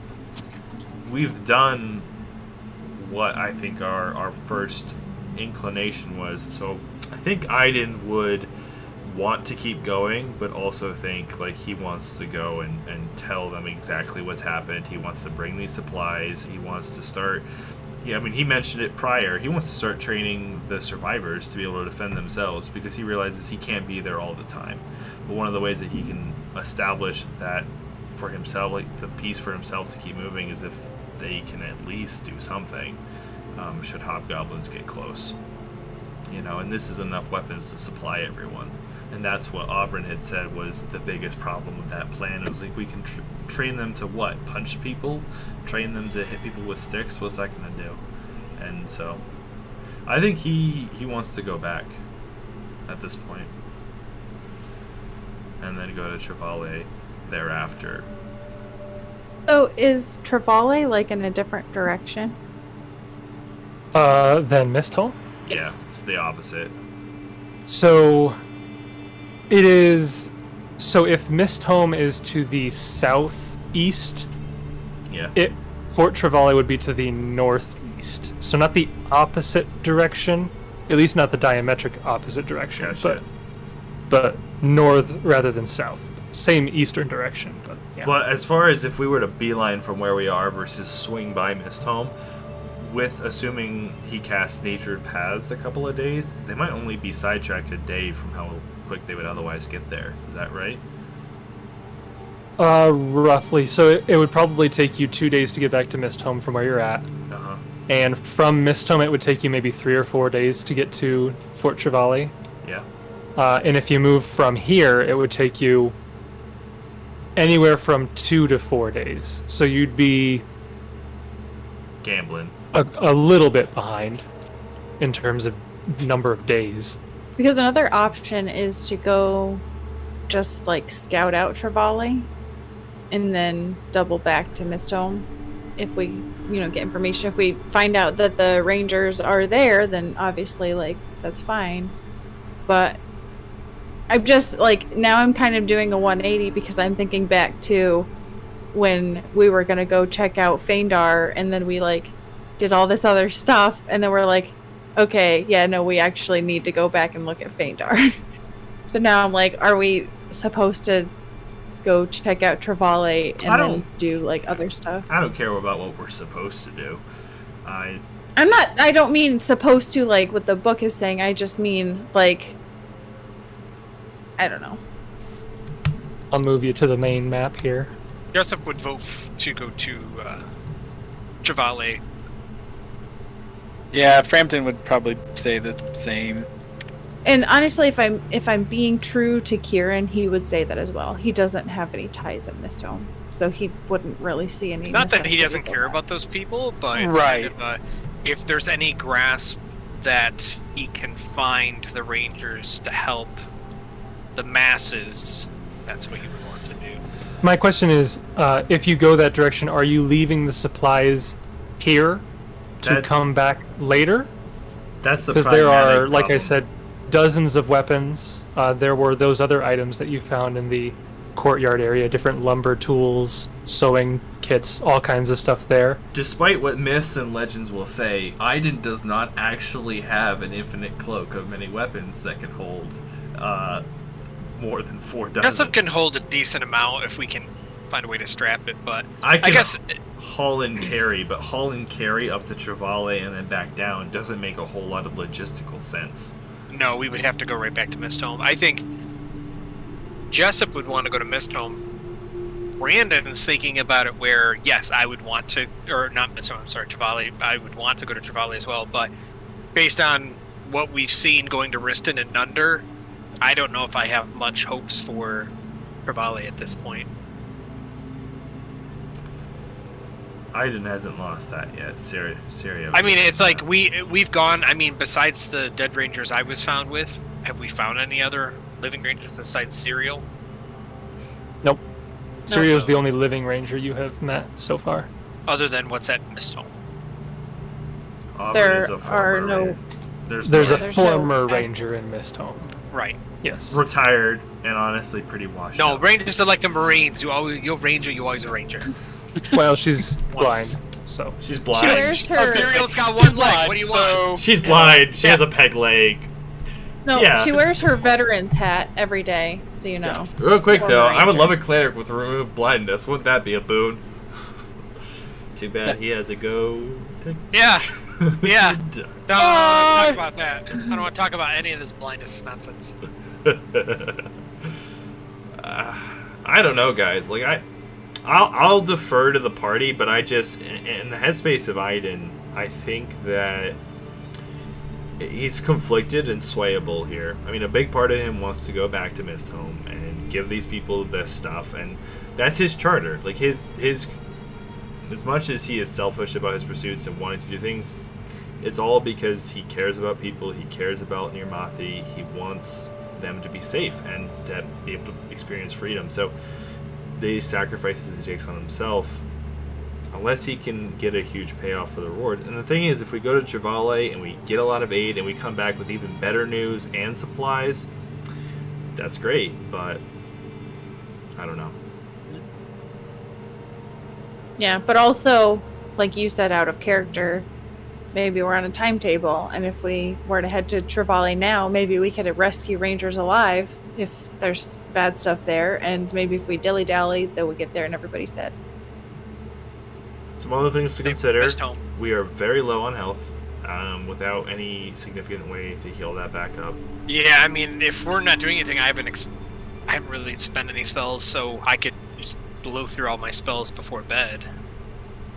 Like Kieran was saying, like, we need to stay here another night and see if we can rest up and head out in a better state tomorrow. You know what? What if we had a token bird feather? Nairi used that to make Aaidan feel better. Yeah, just get him out of his emo. Yeah. Sometimes Aaidan thinks maybe it was him that caused the party to It was. split. It was. It was. Absolutely. Yes. The answer is yes. Do you really think that it wasn't your own stubbornness, the two of you? Come on. Nope. No. Nope. It was definitely you. Nairi wasn't stubborn. Orin wasn't stubborn. What? Yeah, Orin Like wasn't some heal stubborn. What are you spells? talking about? Yeah, go for it. I don't anticipate us leaving the cave today. So. Don't gaslight me. So, I guess give me numerical values so I can decide Kieran how I go. is 22 out of 37, so I'm down 15. Can you but see I'll your heal 6 tonight. I am 7, 8. I'll heal 8 tonight, so that would leave only 7 that I needed. How to will you heal 8? I'll heal 8 too. Huh. Oof. So after I'm 12 of 44. after a Oh, night's 40. rest, I'll be looking like that. Y'all kept asking Frampton to do stuff, and I was like, yeah, sure. Why not? It's got 12 health. Why not? So- What could go wrong? Feasibly, like, don't waste any healing on me. I can sit at 30 out of 37, and I'll be fine. Alright, so let me sling some spells here. So I have 4 level 2 spell slots. And I have cure moderate wounds, so I can use 2 on each of you guys. And use some of those on yourself because you Yeah. also were down. You are also the healer, so if you go down, that's Yeah. no dice, no good. Yeah. Well, I have pure light, so let's throw out some of these spells then. So the first one we'll just do for Aaidan. Okay, well, this goes. Oh, 8. nice. 2 nat 1s. 2 nat 1. Oh, Nice. Ouch. That Ouch. hurts. Always good. So I'll do another one for Aaidan, your mod. 2d8 plus 6, and he gets 8. Whew. Yeah. 15 though, that's pretty good. That was mildly better. Frampton, here's a cure mod for you. Thank you. Let's see some greens. Yeah, Yeah. I like the. Oh. Ah, well, Gosh. that's not bad. Hey, It's no, average. that That's averages. That That's averages. average. Yeah. Yeah. Yeah. All right, so what are you guys at now? That one, that was just 1 for me, right? Yep. So Right. that puts me at 26, and I'll get 6 from, or no, sorry, I'll get 7 from sleeping. So that'll put me at like 33 of 44. Okay, so I'll do one more cure mod on you, and then I'll throw some lights to me and Aaidan. Well, don't forget, I can also use 2 uses of the healer's kit to give somebody 6. Well, do we want to waste that, or No, we can use it further? Because once you've used both charges, you can't use it for anything else, right? that's true. So we can hold on to it for other medical reasons. Oh. Alright. Not bad, 12. Do Yep, so that'll put me at almost full And after then resting. let's see, what am I at? 33 out of 49, so I'll throw 1 on myself for now. Shabby. That puts me at 40 out of 49, so whoa, not 400. Haha, super heal. That's heroicism to the max. Heroicism. Chromacism. And then I give you a couple here. 6 and 6. So 12. Oh no. No, that's great. Because then after a night's rest, I'll be full. Will you? Yeah. And then, Kieran, what are you at? Down 7. After resting. Okay, so I'll hit you with the last one. Okay. And this is my last level 1 spell. And then we get a random encounter. That's not right. Is it? Oh, that's max. Holy Oh moly. my gosh, why can't I? Now Goodness, you're I thought you definitely did full. cure mod. I was like, whoa. No, Yes, that's I just how I should be rolling every time, but I don't. definitely full after that. So Jessup's just slinging them. Alright, you next. What are you at? Cool. Alright. Just slinging spells. Yep. I have Oh, one I- charge of the wand that I'm saving just in case I go and I need to bring somebody up. I missed an opportunity. What a wow term, Ew. Hey, For any of those you know what non-gamers, it that means. is out of mana. It is a Out common of term for mana. healers in MMO games. If you Well, are out I- of mana, it I, means you can't heal. I mean, besides cantrips. Man, Okay. I love my So we friends, will- man. Such nerds. So we will rest for the night, I guess. Are we doing watches again? We I just mean, I close think- the door. We could all sleep. I mean, the door's closed and Yeah. locked. So far as we know, the trolls couldn't come in. If they couldn't come in, I don't know what else could. Wait, can we open the door from the outside, Jason? We close the door and he goes, and are your backup characters ready? Because you're Right. now going to starve to death. Well, And you- stuck I'd in there almost- forever. I'd almost question, do we tomorrow morning have somebody with the cloak go by, open the door, see if we can get some trolls to come in, if there are any out there, run back through and have them come up to the guardians. Yeah. That's a great idea. And then Jason trolls us because the trolls are wearing the ranger cloaks. Just Okay, so are you taking watches or are you doing the keep watch spell again? I mean, I could. I mean, if like Frampton wants it this time so he can just stay up all night, or Kieran if Sure, he does. fine. Frampton will stay up all night. I can take it too if you want, but I don't want to waste your wand. But I'm willing to stay up with Frampton if it comes to it. It's up to you. I mean, I just figure, sometimes it just keeps one person up the whole night who's very perceptive to be able to see. You still get a good night's rest. I mean, mild insomnia, but it's a side effect. Well, as long as I can get my spells back, I'm happy to do it. Just don't do anything strenuous, like any of that working out. No, that's morning only. I'll leave Nice. that for the morning. So I'll try to use this and keep watch on Frampton. Try to get on Frampton. Got it. There you go. Alright. Got him. And then let's do Kieran here. Let's do Kieran here. Let's do Kieran here. There you go. I was like, don't roll a natural 1, and then Kieran's gonna end up sleeping. I think Okay. Aaidan is very happy to get some natural sleep for once, because I was thinking about Keep Watch the other day, about how weird that must feel.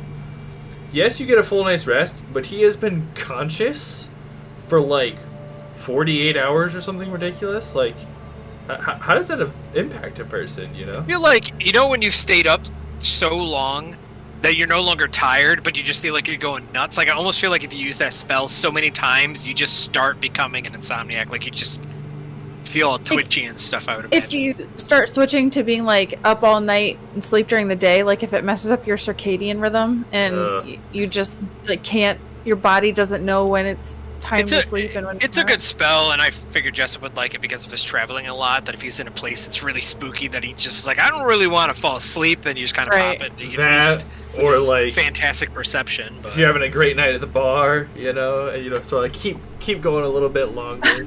My fortitude is not that good, my friend. Okay. Hey. All right.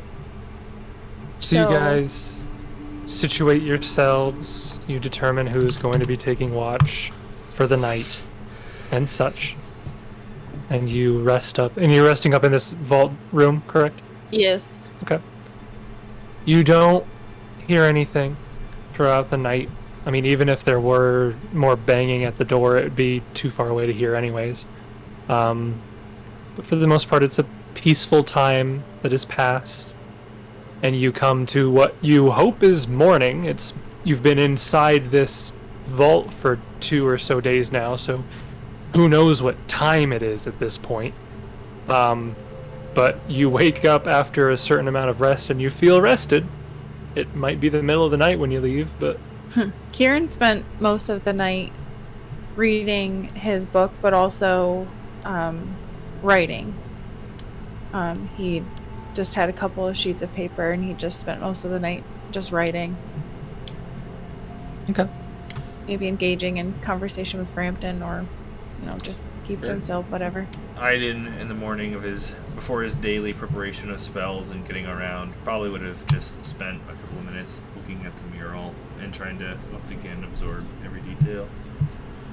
Don't forget to heal your hit points. Yep. Yes. Rest. Yep. And then I don't want to bog it down, Jason, but we do have like a ton of items to try once again to identify, so I don't know. Yeah, you can... If you tell me what you're trying to identify, you can roll the check, and you can assume you get +2 from Jessup because he can take 10 and meet that DC. Aaidan can also take 10 and meet the DC. You meet a 10. Meet a 10. Yeah, I have a rank in it. Yeah, I didn't know if you had a... Okay, you have a rank in it, so you have a bonus, so you can do that as well. It's his first rank in it. Felt apt now that we have 2 casters in it that he would start getting some residual teaching and observations. Okay. So yeah, just tell me what you're rolling on. Real quick, we didn't happen to find like, I don't know, 100 gold, just arbitrarily, 100 gold pieces of incense, soothing incense in this vault by chance. We just...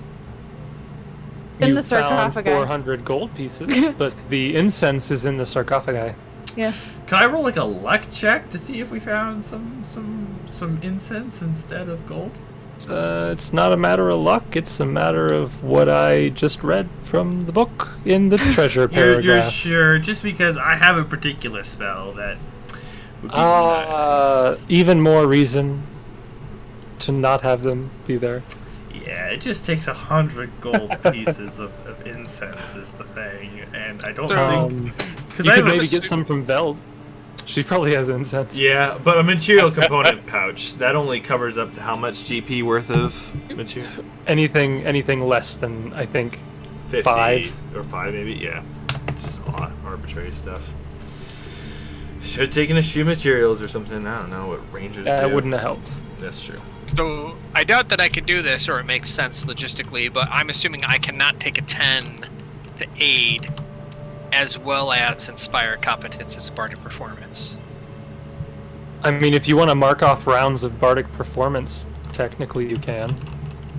Okay, I just didn't know if I was aiding counted as a action, and then bardic performance is another action. I mean, Well- you can start up the bardic performance, maintain it each round as a free action, and then take separate actions to aid.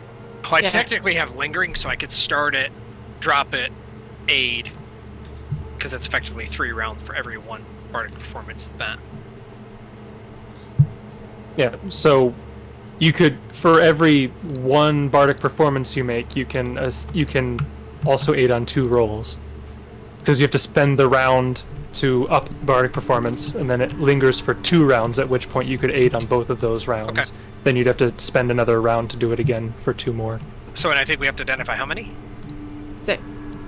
So 3. 6. So 3. Yeah. So I will expend 3 rounds of bardic performance then. Okay. So I'm just going to mark off all 3. So I will inspire competence for spellcraft checks, Kieran. Then I will aid, obviously, on all of those rolls as well. So she'll get +4 from me, 2 from Aaidan, so she'll have a +6. But Yep. but some of those rolls are not going to have the aiding, right? Because 1 round is inspire competence with Aaidan. No, he's Aaidan. 3 rounds will get all 6. Because one round of bardic performance, then I linger it for 2 more. So he's basically saying I start at Okay. bardic performance, then I help you aid, then I help see. you aid, then I start at performance. So there's going to be a gap in between I see. us to time it. Okay. All right. So Just tell me essentially- what you're rolling on first, and Yep. then roll it. So on my sheet, I have the arrows first. Okay. So this will I have be that DC here. 15 plus. Ugh, So it's only a 21. it's not going to do it. 21's not going to do it for the arrows. Here we go with our single-digit rolls again, boys. What's next? Next is the flasks. Okay. 25 Oh, there we go. plus That's a 6 is 31. 31. Okay, I think that's enough. If he says no, I will be happy and disappointed at the same time. I know, but then I'm like, So dude, what do you want from me? you identified these flasks as Unguent of Timelessness. Oh. So basically, when you apply them to an object, so basically I'll read it here. When applied to any matter that was once alive, such as wood, paper, or a dead body, this ointment allows that substance to resist the passage of time. Each year of actual time affects the substance as if only a day had passed. The coated object gains a +1 resistance bonus on all saving throws. The unguent never wears off, although it can be magically removed. 1 flask is enough to coat 8 medium or smaller objects. A large object counts as 2 medium, and a huge counts as 4 medium. So it basically just makes items last longer. Sounds like Theros should have come here. Interesting. Okie dokie. Oh, yeah. So that we learned, so I can take that off. The next one I have is the ring. Okay, I have the DC So- for that. +6 to this. Nice, natural 1. Natural 1, That's super fun. not Ah. able to identify the ring. Next is the pot, which is really high, so this is a shot in the dark. Nope, 24. Oh, I don't remember what the pot was. I don't know if you've rolled. Where did you find the pot? That was outside Outside with the trolls. Right. with the. Oh, yes. Okay. Let me. I have to look that up again because I need to see the 15 plus the caster level. No, that's not good. Alright. So then now I have the rod. It's next. Nope. 23. And No. another natural 1 for the wand. I'm not doing this anymore. Someone else can do it, and I will aid them. You can take 10 on these as well if you think you can hit high enough. I thought I couldn't. I don't recall saying you couldn't. I don't know. There was like back and forth, and then it just. Josh had mentioned something, I think. But see, No. I'm not Nope. convinced. I'm not convinced that a 23. Well, I guess It'd be with 25. 6, it'd be 25. I don't think that's high enough to hit some of those things. I think it's higher. Some of those, than 10. some of those it definitely wouldn't. Yeah. I think it's one of those things where you almost take a 10 to get a baseline of where you think it is, and then you can try to roll, but at least it's like you have a better, I don't know, hard to say. Oh, we'll try again tomorrow. Basically, I- moving forward, if you always say you just take 10, I'll tell you everything you know, and then the next time you can roll on the stuff that you wouldn't have known. All right, If that's you want fine. to do it that way. I don't care Yes. how you do it. I'm just saying that that's an option. No, that's fine. I'm just salty because I literally rolled on every single one of them, except for one, single digits, and then I'm two gonna natural ones. tell you, I went back to the old ones too. So you've rolled 12 times. You've had 3 10 or higher rolls. Yeah, it's So everything's been a 9 or less. How it goes.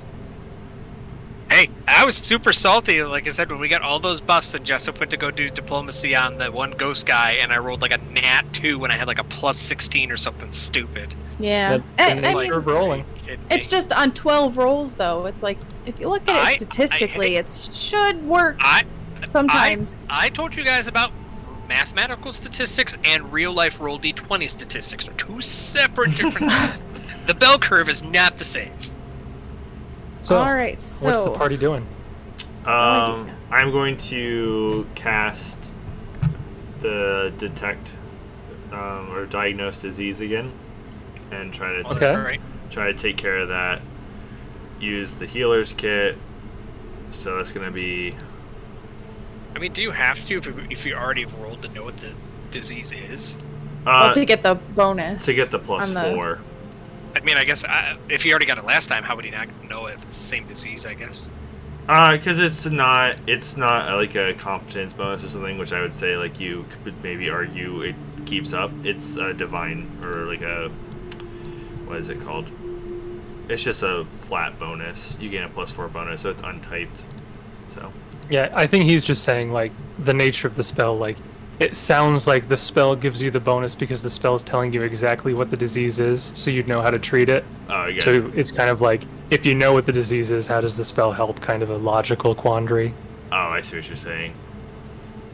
I mean, by that logic, he would always have a plus 4 for forever against that disease, which is obviously just not the purpose of the spell. So go ahead and roll your fortitude save. Some things are just game mechanics, and that's how it is. Again, I don't think you can fail on anything but a natural one, because you have, like, a... Like- Playing with fire. Ooh, so with the plus 4, that's a 16 and a... Does the healer's kit help with checks? And if so, it's a plus 2 additional for the bonus to the fortitude save. And then here's the fortitude save. Yikes. What were you talking about with the heal check?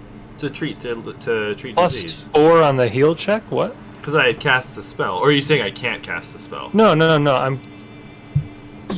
Were you saying you get a plus 4 bonus on your heal check, or what were you saying? Yep, so he cast the spell, which the nature of the spell to identify the disease also has a clause that gives you a plus 4 on the heal check, which is used to treat Okay. disease, and then the heal check to treat disease gives you the plus 2 on your fortitude save to overcome the Correct. disease. So the spell doesn't give you a bonus on your fortitude save at all? No. No. No. Okay. It's like a waterfall effect. Right. Okay, I was misunderstanding that. Okay. There is a more... So you get the treat disease bonus, which is plus 4, Yes. I think. Yeah. bringing your total fortitude to a 15. Yes. The DC for the Trollhound's Bloodfire Fever is DC 14. Oh my gosh. So it's close. So it was very close. Yeah. But you are able to get 2 consecutive saves without taking any of the penalties. Wait, how? What do you What? mean how? Where did the 11 plus 4 is 15. Wait, I guess that now I'm confused about how this worked. So the spell gave him a bonus to the heal check, which was enough to get the heal check high enough to give him a bonus to his fortitude save for the disease. I thought the heal check was a +2. It's a +4. That's where I was confused. I thought he had a 13, not a 15. So no, I believe treat disease gives you a +4. Yeah, I just looked it up. Cool. Oy vey. To be fair, that is because you did give me 100 gold pieces worth of incense. Otherwise, there's another ranger level 1 spell that literally just, you don't have a disease anymore. Good job. But I don't have that. So what's the party gonna do? Going to cast another spell. All kinds of spells. Animal Messenger. So in the morning, once we get outside, so this will be a little later, just as a heads up, he is going to convey to Auburn what we do. He'll conjure a bird or something like that. You can read the spell text later. It'll be stuff that can happen after, like off session, but it does that. And I think the party's consensus was we go to Fort Nunder. And I know you mentioned this, but do we know how to get there? Yeah. Okay, I'm asking the GM. Jason, do we know how to get there? I was reading his spell here. Okay. You have a general idea of where Fort Nunder is. So you can head in that direction, and eventually you're confident that you will find it. It might take a little bit of searching around, but you know roughly where it is. Okay. Alright then. I guess we'll have to be careful again, just in case those trolls are still out there. I'm not sure if they would have left seeing their companions dead, but if they're still out there, we'll have to fight through them yet again. Should be a bit easier this time. We've got the aids of the wands that will help to stop them from coming back up. Just good idea.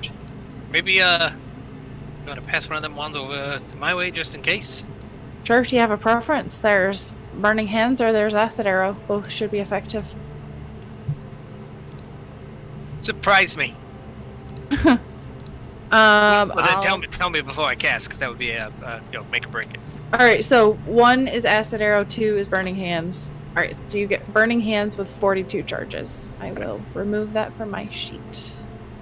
And we're all using the cloak trick to get by. Oh, did anybody else want that bow, or should I just make mine a +1 now? The +1 adaptive? Yeah. You can have it. I don't need it. Yeah, I got the short bow of diplomacy +1, so I'm good. Okay, I'm removing that from our sheet. What are we leaving behind? Like, I don't think... Did anybody want the green dragon hide banded mail or the +1 leather armor? I'm gonna take them off my sheet. I have to wear light armor, so... Yeah, Kieran doesn't wear any armor, so I'm gonna take them off because they're too heavy to take with us. Aaidan is going to take the arrows, but he is not going to have them in his quiver. They'll just be with him. Okay. Sure, how many charges are on the burning hand one? I'm sorry. 42. 42. Alright, so I'm going to take the stuff that we need to identify. I think most of it is pretty light. Can fit in my bag. Okay. Alright. Well, lads, let's see what's out there, I guess. So, you all head to the front door of the vault.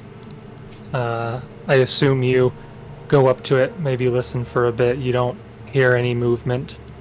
You open the door, peek outside. The room has been trashed. That one piece of furniture that was intact is splintered and destroyed. It's more of a mess now than it ever was before. But you don't see any trolls in this room. You kind of move up out of the corner. Are you all going at once, or is just one person going at a time? Kieran's hanging back and letting the stealthier people go first if they want. Just in case. Okay. Whoever's scouting ahead, go ahead and roll me a stealth and a perception check. But not just... So Aaidan has a 24 stealth, 21 perception. Nice. Frampton has a 16 stealth, a 26 perception. Oh wait, So are we you- in? We're in daylight now, or is it still low light? As you guys exit, you see that it's probably like 4 o'clock in the morning. Oh, Your timetable is a little Oh. bit screwed up now, but nice. yeah. Hey. So it's still dim lit. In here, it's darkness because there's a roof over this fort. Right. But you kind of walk out of this room and peek into the main courtyard.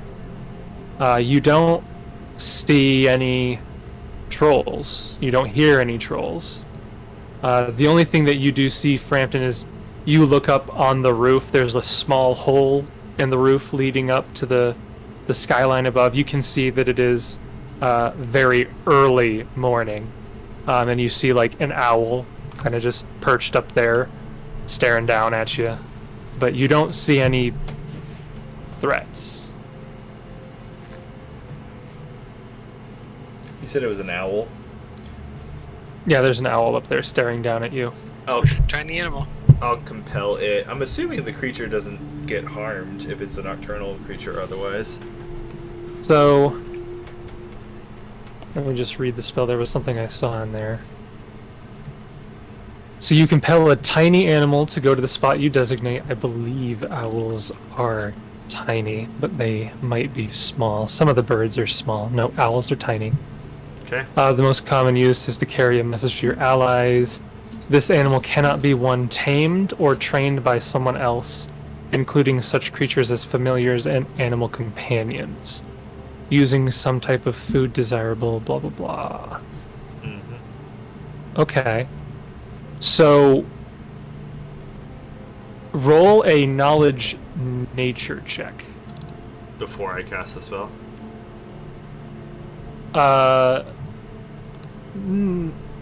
Before you cast the spell. Yeah, looking at this creature that you think is an owl. Ooh, might be familiar. Forest, favorite terrain, doesn't make an effect, I don't think.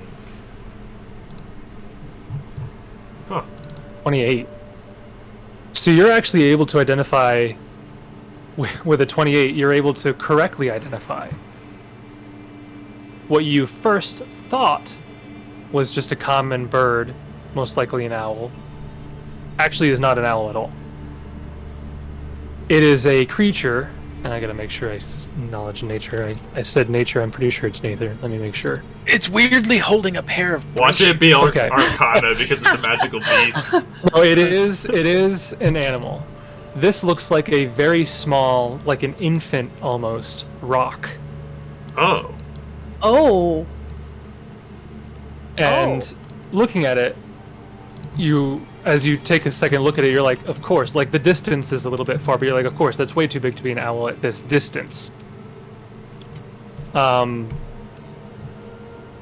as you look up at it, it is just staring back at you. And over the next couple of seconds, it kind of cocks its head and then just flutters away. Rock. Spell that for me. See. I don't know how I feel about that. So, Aaidan, you would know that, typically speaking, rocks are immense raptors that unleash shrill cries and bare their talons, each of which are large enough to carry off a horse. Normally, rocks are gargantuan creatures. This was very clearly, like, practically an infant. It was, again, on the roof, far enough away that you thought it was smaller than it really was, but you're now calculating the distance. It probably would be comparable to you in size, despite how young it is. And you know that rocks are terrifying, legendary birds, renowned for their ability to carry off elephants and other big animals. A typical rock is 30 feet long from beak to tail, with an 80-foot wingspan and weighs up to 8,000 pounds. Their beaks are hooked like an eagle's and designed for slashing and tearing. Most rocks prefer to seize prey in their massive clawed talons and drop them from great heights before feasting on the shattered remains. Can you select a rock as an animal companion? I might need to retrain a few levels. Yeah, so you look up and you see that, and you're kind of baffled for a second because that was not what you thought. In the darkness, like even if you have a light out, it wouldn't reach high enough. So you're only going off of the outline. But yeah, as soon as it kind of turns its head, you can see the outline of the beak and the size of it, and you're like, that's not an owl. Yikes. But it flies away. But it made eye contact with me. Oh yeah, it's like A certain level of knowing, almost. perhaps. A 28. So does he learn anything interesting, like mechanically about them? Yeah, so the general rock Pathfinder, let me look up the stat block again to see what this CR is. You would learn one piece of information. So they're pretty rare, and pretty high-ish level. Kinda don't want to mess with them. Yeah, one piece of information. Okay. Is there one particular thing you'd like to know about tell rocks? me something scary, something cool, something interesting, another bit of lore if you have it. I'm always interested in that kind of stuff. Something terrifying about them is they have 2 talon attacks that each have grab, and their CMB to grapple is plus 29 for a typical rock.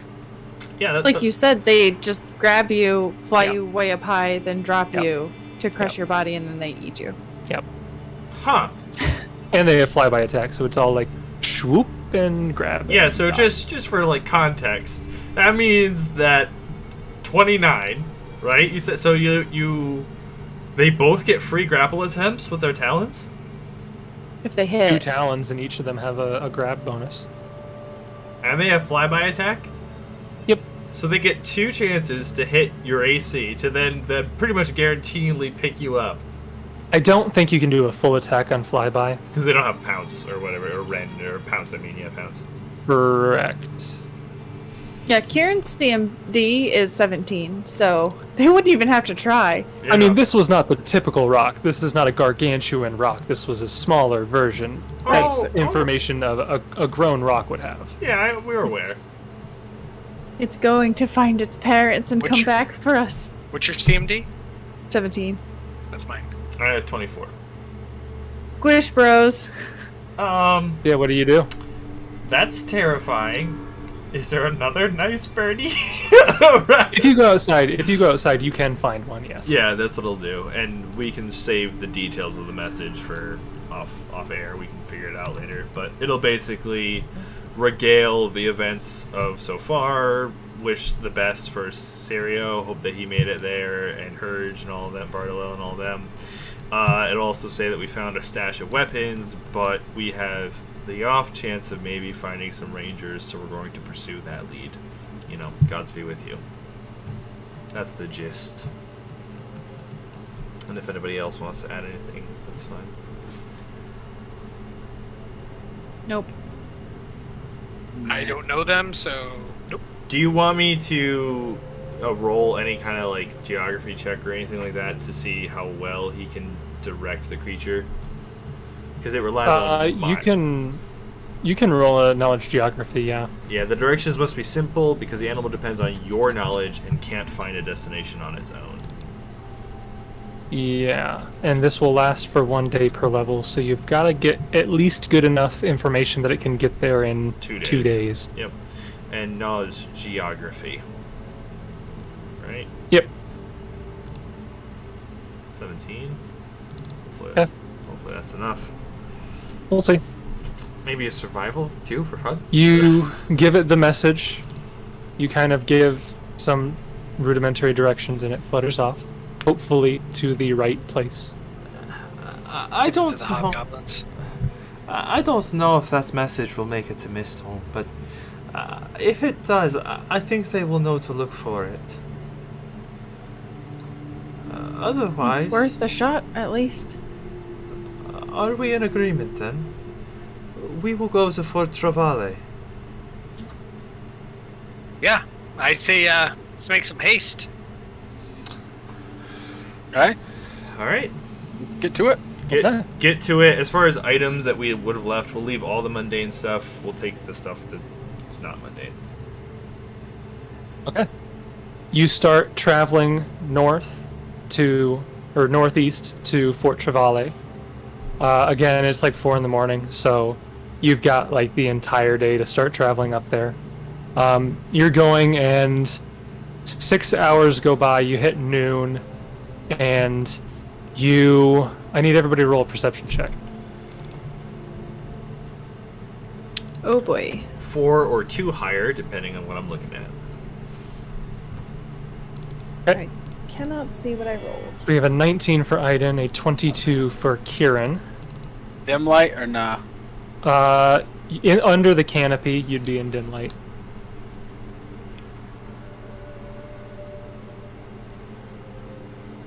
So 25 for Frampton.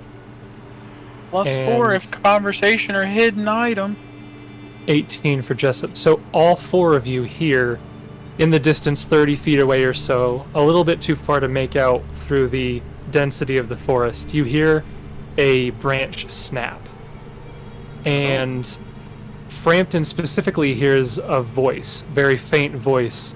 It's hoarse and cracking, but it kind of very dimly, almost like a whisper. He's able to catch it with his canny observer rogue talent there, and it says, "Help! Take this. You must take this." Frampton will look over at him and at the group, not at the person. So, like, is the person saying that do we see the person now? You don't see the person from where you're at. You're hearing it. It's probably 30, 40 feet into the forest a little bit. So Frampton will whisper, like, "Boy, I think somebody's in trouble up there. I made out a few words and it sounded like he said help and take this, and Aaidan makes haste. We do what maybe he heroes said do. it's dangerous to go alone. I don't know. Let's go check it out." Yeah. Little Zelda reference there. Yeah. Pretty good. I follow. I just Go hang alone. back a little Take bit. this. You move forward, and you eventually come out to what you see as low hills and tall trees surround a secluded glen, where only a few patches of short, tough grass grow in the dirt. A human man in gray and green poncho lies face down in the center of the glen, several small arrows protruding from his shoulder. The man rocks back and forth, something clutched in his hands, a grimace of pain on his face. This glen is 30 feet long, 20 feet wide. Surrounding trees and the hills cast deep shadows. The illumination in this glen is never brighter than dim. You hear this Not hooded out of place. figure groaning and wheezing as once again you kind of come to the edge of the forest line visible to this glen. Once again, groaning and wheezing, looking in your direction, holding out his hand, clutching something. "Please, take this before it's too late. And we'll see you next week." Oh. That's pretty good. How very rude. That's very good. I like it. Well done, Jason. Well done. Woo! So is it bad that like this is happening and under normal circumstances you're like, yeah, no, we gotta help this guy, we gotta take this, we gotta do this for him, but like my siren's going off and I'm thinking, but can we trust him? No, you're a terrible When is your person. siren ever He's a not human going man off? in the forest. I don't trust him. Yeah, no, you're. Yeah. Two children that were being beat to death by hobgoblins? You can't trust them. Jason I has conditioned still us to don't be trust terrible people. It's not our faults. It's not. I just want to point out, the children have yet to do anything. Anything. Yet. They'll do something. Yet. Keyword. Yet. I gotta say. Exactly. I don't know what that's like listening back to, and I know we didn't have a whole lot of roleplay stuff, but I just want to give a quick shout out and round of applause to Jace. Way to make a loot session pretty tense. Yeah. Because I mean, it's pretty quick. It's pretty easy to lose that tension with the traps. We were low on health. These guys coming out, all the backs in the forest, and the not being able to identify all of the items that we got, and still being faced with tough decisions. You do a good job of maintaining that element, even in what could otherwise been hand waved away. It's nice to explore. And I'll tell you, I'll give you some insight into how that worked. So the golems, there was a 50% chance anytime a trap went off that they would go to investigate it. So you triggered that southern trap like 4 times, and I rolled a D100 every time, and on the final attempt, I rolled below 50, and I was like, oh yeah. I thought you only triggered it, well, between the day before and that day, it was like 3 times. I don't know. I rolled every time you did it. I didn't count how many times you did it. I just rolled every time. I call He hacks. just I rolled rolled until like he a got 96. Jason's like, and I just... You guys were talking, I just kept rolling until I got a number I liked. No, every time you did it. Top position, I rolled a 96. You went to the bottom position, nothing happened. You went to the middle position is when I rolled the 44. And I was like, oh yeah. Oh yeah. That's under 50. Been so bad. Because I had 22 hit points. I was hoping that you guys would do that on the north side as well, not realizing that there was like a 50% chance, because then you're stuck between a trap and a golem. Yeah. Yep.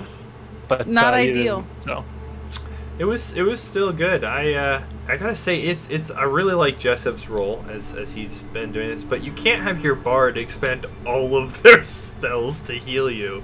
Like, that's too much of a party burden. Like, that's crazy. Well, that's what I did yesterday. More at max. He's spontaneous, so it's not like he's preparing all healing spells. Like, That's he true. can just be like, yep. I've made a new Burn 'em mission all. to not be so boring with my ranger spell selection. I think it's too easy. Like, I realized in like Entangle, Lead Blades, the Gravity Bow. What does it do? Give me an extra couple of dice here in combat? It's like, nah. Let's do some cool roleplay stuff with it. So I've been trying to do that a bit more. I'm happy about that. Otherwise, though, everyone, great session. I had a lot of fun. Hope you did too. If you're listening later or not, do check us out. Spotify, iTunes, YouTube, everywhere you find podcasts. A good night to you.